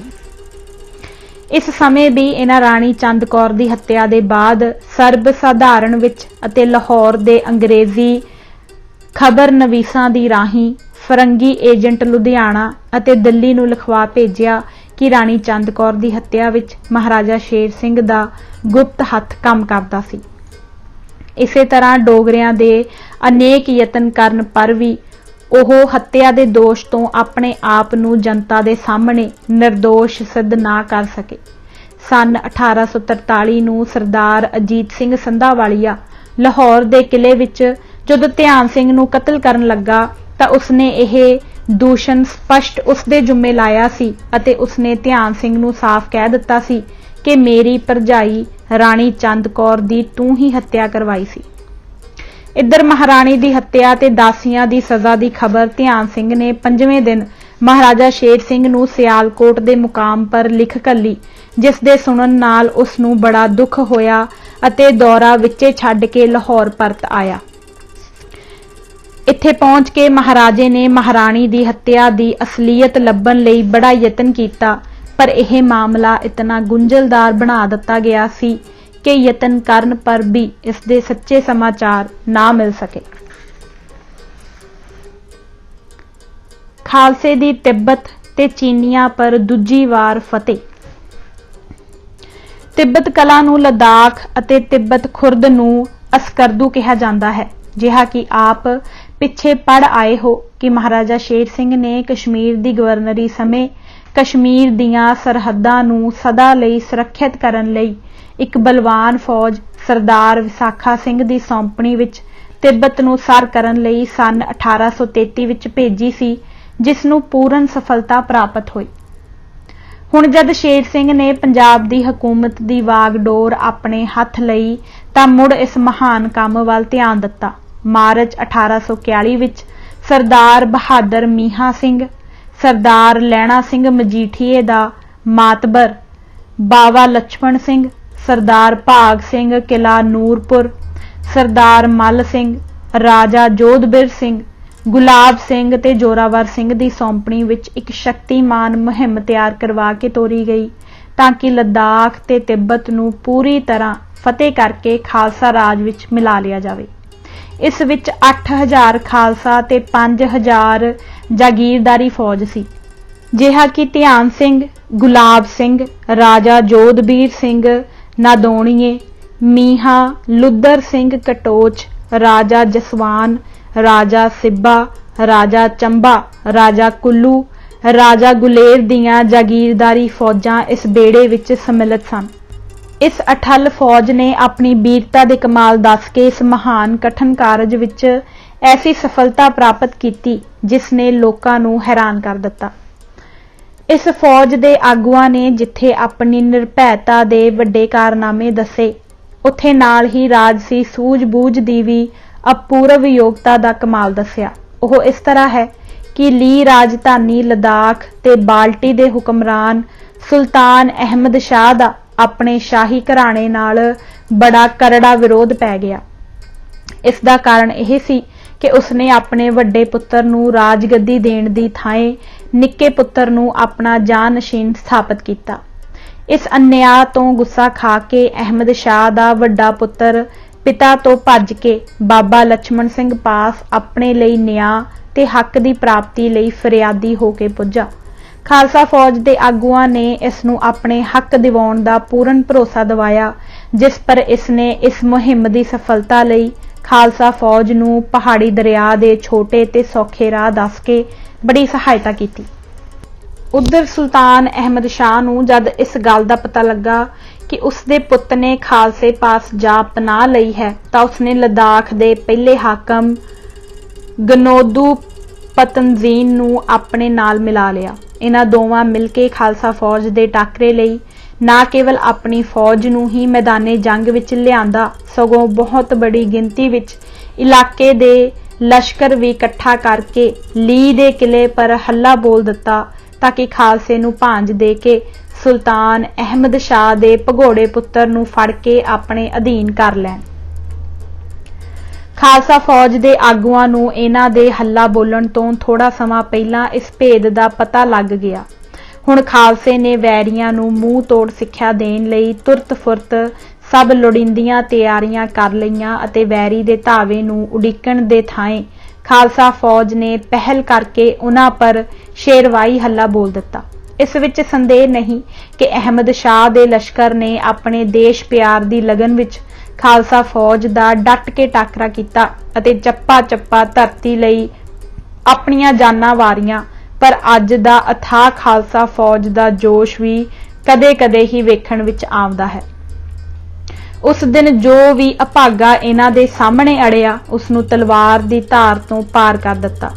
जिन्हां हथियार सुट के खालसे दी ईन मन लई, उसनूं बचा के कैदी बना लिया। इस तरह तिब्बती ते लद्दाखी अपने लश्कर दा ਵਧੇਰਾ ਭਾਗ ਰਣ ਤੱਤੇ ਦੀ ਭੇਟ ਚੜਾ ਕੇ ਬਹੁਤ ਥੋੜਿਆਂ ਨੇ ਮੈਦਾਨ ਵਿੱਚੋਂ ਨੱਸ ਕੇ ਪਹਾੜਾਂ ਦੀਆਂ ਚੋਟੀਆਂ ਪਰ ਪਹੁੰਚ ਕੇ ਆਪਣੀਆਂ ਜਾਨਾਂ ਬਚਾਈਆਂ। ਇਸ ਤਰ੍ਹਾਂ ਛੋਟਾ ਤਿੱਬਤ, ਅਸਕਰਦੂ ਜਾਂ ਬਾਲਟੀ ਸਵਾਨ, ਰੋਹਤਕੂ, ਗਾਰੂ, ਜਗਤ ਪ੍ਰਸਿੱਧ ਝੀਲ ਮਾਨਸਰੋਵਰ ਸਣੇ ਦਰਿਆ ਸਿੰਧ ਤੇ ਸਤਲੁਜ ਦੇ ਸੌਮਿਆਂ ਪਰ ਖਾਲਸੇ ਦਾ ਅਧਿਕਾਰ ਹੋ ਗਿਆ। ਇਸ ਤਰ੍ਹਾਂ ਖਾਲਸੇ ਦੀ ਇਸ ਸਫਲ ਫਤਿਹ ਨਾਲ ਖਾਲਸਾ ਰਾਜ ਦਾ ਬੰਨਾ ਚੀਨ ਦੀ ਹਕੂਮਤ ਸੂਬਾ ਯਾਰਕੰਦ ਤੋਂ ਲੈ ਕੇ ਲਾਸਾ ਤੋਂ ਹੁੰਦਾ ਹੋਇਆ ਨੇਪਾਲ ਨਾਲ ਜਾ ਮਿਲਿਆ। ਇਸ ਫਤਿਹ ਕੀਤੇ ਹੋਏ ਇਲਾਕੇ ਵਿੱਚ 2 ਵੱਡੇ ਸ਼ਹਿਰ ਤੇ 468 ਪਿੰਡ ਖਾਲਸੇ ਦੇ ਅਧਿਕਾਰ ਵਿੱਚ ਆ ਗਏ। ਇਸ ਯੁੱਧ ਦੇ ਮੁਰਦਿਆਂ ਦੀ ਮ੍ਰਿਤੂ ਦੇਹਾਂ ਤੇ ਫੱਟੜਾਂ ਨੂੰ ਦੇਖਿਆ ਅਤੇ ਕੈਦੀਆਂ ਨੂੰ ਗਿਣਿਆ, ਜਿਨ੍ਹਾਂ ਦੀ ਗਿਣਤੀ 2500 ਸੀ। ਨਾਲ ਹੀ ਉਹਨਾਂ ਦੀ ਪੜਤਾਲ ਤੋਂ ਪਤਾ ਲੱਗਿਆ ਕਿ ਇਸ ਲੜਾਈ ਵਿੱਚ ਚੀਨੀਆਂ ਦੀਆਂ ਫੌਜਾਂ ਵੀ ਖਾਲਸਾ ਫੌਜ ਦੇ ਵਿਰੁੱਧ ਲੜ ਰਹੀਆਂ ਸਨ।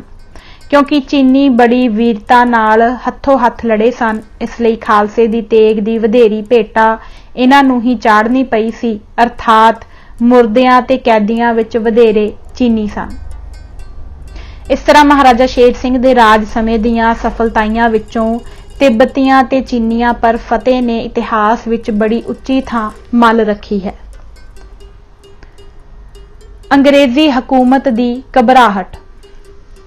ਜਿਹਾ ਕਿ ਅਸੀਂ ਉੱਪਰ ਲਿਖ ਆਏ ਹਾਂ ਕਿ ਤਿੱਬਤ ਦੀ ਫਤਿਹ ਨਾਲ ਖਾਲਸਾ ਰਾਜ ਦੀਆਂ ਹੱਦਾਂ ਇੱਕ ਪਾਸੇ ਰਿਆਸਤ ਨੇਪਾਲ ਨਾਲ ਜਾ ਮਿਲਦੀਆਂ ਸਨ, ਉਧਰ ਦੂਜੇ ਬੰਨੇ ਅੰਗਰੇਜ਼ੀ ਇਲਾਕੇ ਅਲਮੋੜਾ ਦੇ ਸਾਹਮਣੇ ਵਾਲੀਆਂ ਬਰਫ਼ ਨਾਲ ਢਕੀਆਂ ਹੋਈਆਂ ਪਹਾੜੀਆਂ ਦੀਆਂ ਚੋਟੀਆਂ ਨਾਲ ਜਾ ਰਲੀਆਂ ਸਨ।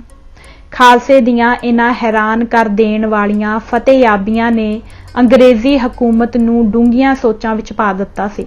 ਜਿੱਥੇ ਖਾਲਸਾ ਰਾਜ ਵੱਧ ਕੇ ਚੀਨ ਤੱਕ ਜਾ ਪੁੱਜਾ ਸੀ, ਉੱਥੇ ਤਿੱਬਤ ਤੇ ਚੀਨ ਦਾ ਸਾਰਾ ਵਪਾਰ ਪਸ਼ਮ, ਪਸ਼ਮੀਨਾ, ਹਰਤਾਲ ਤੇ ਚਾਹ ਆਦਿ ਖਾਲਸੇ ਦੇ ਹੱਥ ਆ ਗਿਆ ਸੀ, ਜਿਸ ਦੇ ਕਾਰਨ ਈਸਟ ਇੰਡੀਆ ਕੰਪਨੀ ਦੇ ਕਰਮਚਾਰੀਆਂ ਨੂੰ ਨਾ ਕੇਵਲ ਰਾਜਸੀ ਦ੍ਰਿਸ਼ਟੀਕੋਣ ਤੋਂ ਹੀ ਚਿੰਤਾਤੁਰ ਕਰ ਦਿੱਤਾ ਸੀ, ਸਗੋਂ ਉਪਰੋਕਤ ਇਲਾਕਿਆਂ ਦਾ ਵਪਾਰ ਜੋ ਪਹਿਲਾਂ ਲਗਭਗ ਸਾਰੇ ਦਾ ਸਾਰਾ ਅੰਗਰੇਜ਼ਾਂ ਦੇ ਹੱਥ ਸੀ, ਹੁਣ ਖਾਲਸੇ ਦੇ ਅਧਿਕਾਰ ਵਿੱਚ ਆ ਗਿਆ।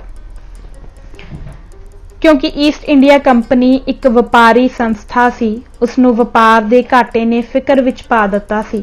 ਇਸ ਦਾ ਸੁਲਝਾਓ ਉਹਨਾਂ ਨੂੰ ਇਹ ਸੁਝਿਆ ਕਿ ਕੰਪਨੀ ਦੇ ਉੱਚੇ ਕਰਮਚਾਰੀਆਂ ਲੁਧਿਆਣੇ ਦੇ ਏਜੰਟ ਰਾਹੀਂ ਮਹਾਰਾਜਾ ਸ਼ੇਰ ਸਿੰਘ ਨੂੰ ਲਿਖਿਆ ਕਿ ਆਪਸ ਦੀ ਮਿੱਤਰਤਾ ਨੂੰ ਮੁੱਖ ਰੱਖਦੇ ਹੋਏ ਕਿਆ ਹੀ ਚੰਗਾ ਹੋਵੇ ਕਿ ਚੀਨ ਦੇ ਇਲਾਕੇ ਨੂੰ ਹੋਰ ਅਗਾਹਾਂ ਖਾਲਸਾ ਰਾਜ ਵਿੱਚ ਨਾ ਮਿਲਾਇਆ ਜਾਵੇ। ਇਸ ਤਰ੍ਹਾਂ ਅੰਗਰੇਜ਼ੀ ਹਕੂਮਤ ਵੀ ਇਸੇ ਸ਼ਰਤ ਦੀ ਪਾਬੰਦ ਰਹੇਗੀ, ਅਰਥਾਤ ਆਪਣਾ ਰਾਜਸੀ ਪ੍ਰਭਾਵ ਉਸ ਇਲਾਕੇ ਵਿੱਚ ਨਹੀਂ ਖਿਲਾਰੇਗੀ।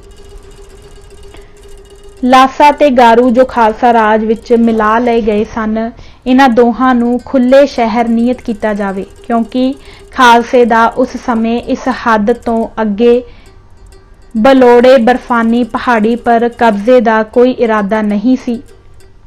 ਇਸ ਲਈ ਅੰਗਰੇਜ਼ਾਂ ਦੀ ਇਸ ਇੱਛਾ ਨੂੰ ਮਹਾਰਾਜ ਨੇ ਪ੍ਰਵਾਨ ਕਰ ਲਿਆ ਅਤੇ ਇਸ ਤਰ੍ਹਾਂ ਚੌਹਾਂ ਤਾਕਤਾਂ ਖਾਲਸਾ, ਅੰਗਰੇਜ਼, ਚੀਨ ਤੇ ਲਾਸਾਂ ਦੇ ਲਾਮਾ ਵਿਚਾਲੇ ਅਹਿਦਨਾਮਾ ਲਿਖਿਆ ਗਿਆ।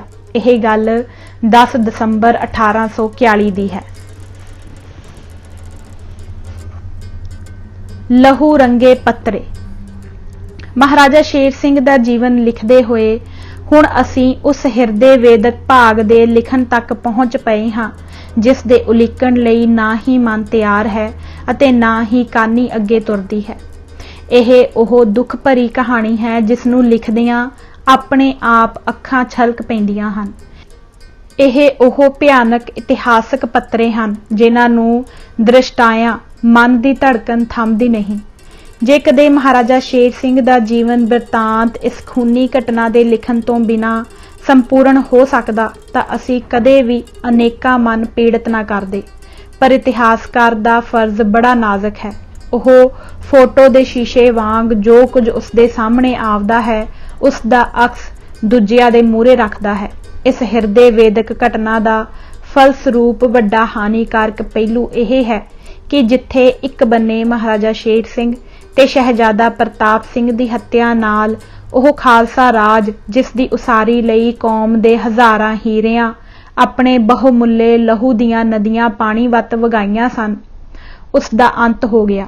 ਉੱਥੇ ਨਾਲ ਹੀ ਦੂਜੇ ਬੰਨੇ ਕੌਮ ਦੇ ਉਹ ਅਦੁੱਤੀ ਸੂਰਮੇ ਸੰਧਾਵਾਲੀਏ, ਜਿਨ੍ਹਾਂ ਖਾਲਸਾ ਰਾਜ ਦੀ ਸਥਿਰਤਾ ਲਈ ਆਪਣੇ ਸਿਰਾਂ ਪਰ ਕਫਨ ਬੰਨ੍ਹ ਕੇ ਕੁਰਬਾਨੀਆਂ ਕੀਤੀਆਂ ਸਨ, ਤਬਾਹ ਹੋ ਗਏ। ਇਸ ਤਰ੍ਹਾਂ ਦੁਵੱਲਿਓਂ ਕਦੇ ਨਾ ਪੂਰਾ ਹੋਣ ਵਾਲਾ ਘਾਟਾ ਖਾਲਸੇ ਨੂੰ ਝੱਲਣਾ ਪਿਆ। ਸੰਧਾਵਾਲੀਏ ਕੌਣ ਸਨ? ਸੰਧਾਵਾਲੀਏ ਸਰਦਾਰ ਸ਼ੇਰੇ ਪੰਜਾਬ ਮਹਾਰਾਜਾ ਰਣਜੀਤ ਸਿੰਘ ਦੇ ਦਾਦੇ ਪੋਤਰੇ ਭਾਈ ਸਨ। ਇਹਨਾਂ ਦੀ ਬੰਸਾਵਲੀ ਅਗਲੇ ਪੰਨੇ ਪਰ ਦੇਖੋ, ਜਿਸ ਨੂੰ ਪੜ੍ਹਿਆਂ ਪਾਠਕਾਂ ਨੂੰ ਪਤਾ ਲੱਗ ਜਾਂਦਾ ਹੈ ਕਿ ਇਹਨਾਂ ਦੀ ਤੇ ਮਹਾਰਾਜਾ ਰਣਜੀਤ ਸਿੰਘ ਦੀ ਪੀੜ੍ਹੀ ਸਰਦਾਰ ਬੁੱਢਾ ਸਿੰਘ ਤੱਕ ਸਾਂਝੀ ਸੀ।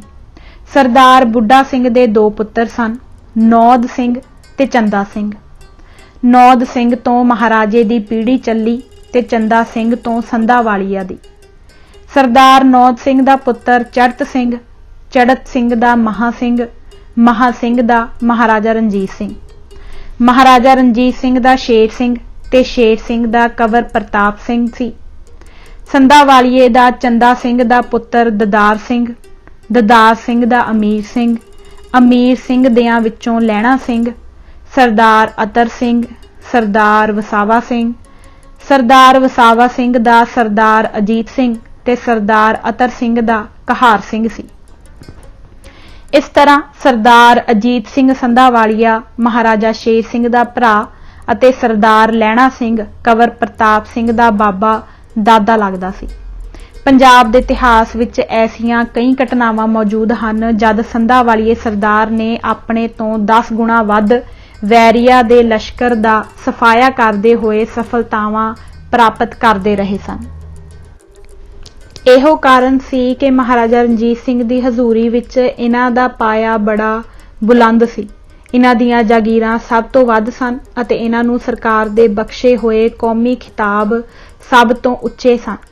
ਸਰਦਾਰ ਅਤਰ ਸਿੰਘ ਦੀ ਪਦਵੀ ਉੱਜਲ ਦਦਾਰ, ਨਿਰਮਲ ਬੁੱਧ, ਸਰਦਾਰ ਬਾਵਕਰ, ਕਸੀਰੁਲ ਇਕਤਦਾਰ, ਸਰਵਰੇ ਗੋਹਰ ਨਾਮਦਾਰ, ਆਲੀ ਤਬੈ, ਸੁਜਾਹੁਲ ਦੌਲਾ, ਸਰਦਾਰ ਅਤਰ ਸਿੰਘ ਸ਼ਮਸ਼ੇਰ ਜੰਗ ਬਹਾਦਰ। ਇਸੇ ਤਰ੍ਹਾਂ ਸਰਦਾਰ ਲਹਿਣਾ ਸਿੰਘ ਸੰਧਾਵਾਲੀਏ ਨੂੰ ਕਿਲਾ ਸ਼ੰਕਰਗੜ੍ਹ ਪਿਸ਼ਾਵਰ ਦੇ ਮੈਦਾਨ ਵਿੱਚ ਅਫਗਾਨੀ ਫੌਜ, ਜੋ ਗਿਣਤੀ ਵਿੱਚ ਖਾਲਸਾ ਫੌਜ ਤੋਂ ਕਈ ਗੁਣਾ ਵੱਧ ਸੀ, ਉਹਨਾਂ ਨੂੰ ਲੱਕ ਤੋੜਵੀਂ ਭਾਂਜ ਦੇਣ ਦੀ ਸਫਲਤਾ ਪਰ ਸ਼ੇਰੇ ਪੰਜਾਬ ਮਹਾਰਾਜਾ ਰਣਜੀਤ ਸਿੰਘ ਇੰਨੇ ਪ੍ਰਸੰਨ ਹੋਏ ਕਿ ਆਪ ਨੂੰ ਖਾਲਸਾ ਰਾਜ ਦਾ ਮਾਨਪੂਰਤ ਪਦ ਬਖਸ਼ਿਆ ਗਿਆ, ਜੋ ਇਸ ਤਰ੍ਹਾਂ ਸੀ: ਉੱਜਲ ਦਦਾਰ, ਨਿਰਮਲ ਬੁੱਧ, ਸਰਦਾਰ ਬਾਵਕਰ, ਸਰਦਾਰ ਲਹਿਣਾ ਸਿੰਘ ਸੰਧਾਵਾਲੀਆ ਬਹਾਦਰ। ਸਰਦਾਰ ਬੁੱਧ ਸਿੰਘ ਨੇ ਅਕੌੜਾ ਖਟਕ ਪਿਸ਼ਾਵਰ ਦੇ ਮੈਦਾਨ ਵਿੱਚ ਸੈਯਦ ਅਹਿਮਦ ਬਰੇਲਵੀ ਦੇ 1,20,000 ਜਹਾਦੀ ਲਸ਼ਕਰ ਪਰ ਆਪਣੀ ਬਹੁਤ ਘੱਟ ਖਾਲਸਾ ਫੌਜ ਨਾਲ ਇੰਨੀ ਮਹਾਨ ਫਤਿਹ ਪਾਈ ਸੀ, ਜਿਸ ਦੀ ਨਜ਼ੀਰ ਰਣਭੂਮੀਆਂ ਦੇ ਇਤਿਹਾਸ ਵਿੱਚ ਕਿਤੇ ਵੀ ਨਹੀਂ ਮਿਲਦੀ। ਇਸ ਫਤਿਹਯਾਬੀ ਦੀ ਪ੍ਰਸ਼ੰਸਾ ਵਜੋਂ ਮਹਾਰਾਜਾ ਨੇ ਸੰਧਾਵਾਲੀਆ ਦੇ ਸੰਮਿਲਿਤ ਘਰਾਣੇ ਦੀਆਂ ਜਾਗੀਰਾਂ ਤੋਂ ਵੱਖ 2 ਲੱਖ ਦੀ ਜਾਗੀਰ ਅਤੇ ਸਰਦਾਰ ਆਹਲਾ ਦਾ ਖਿਤਾਬ ਆਪ ਜੀ ਨੂੰ ਪ੍ਰਦਾਨ ਕੀਤਾ ਸੀ। ਇਜਾਜ਼ਤ ਦਿਓ। ਵਾਹਿਗੁਰੂ ਜੀ ਕਾ ਖਾਲਸਾ, ਵਾਹਿਗੁਰੂ ਜੀ ਕੀ ਫਤਿਹ।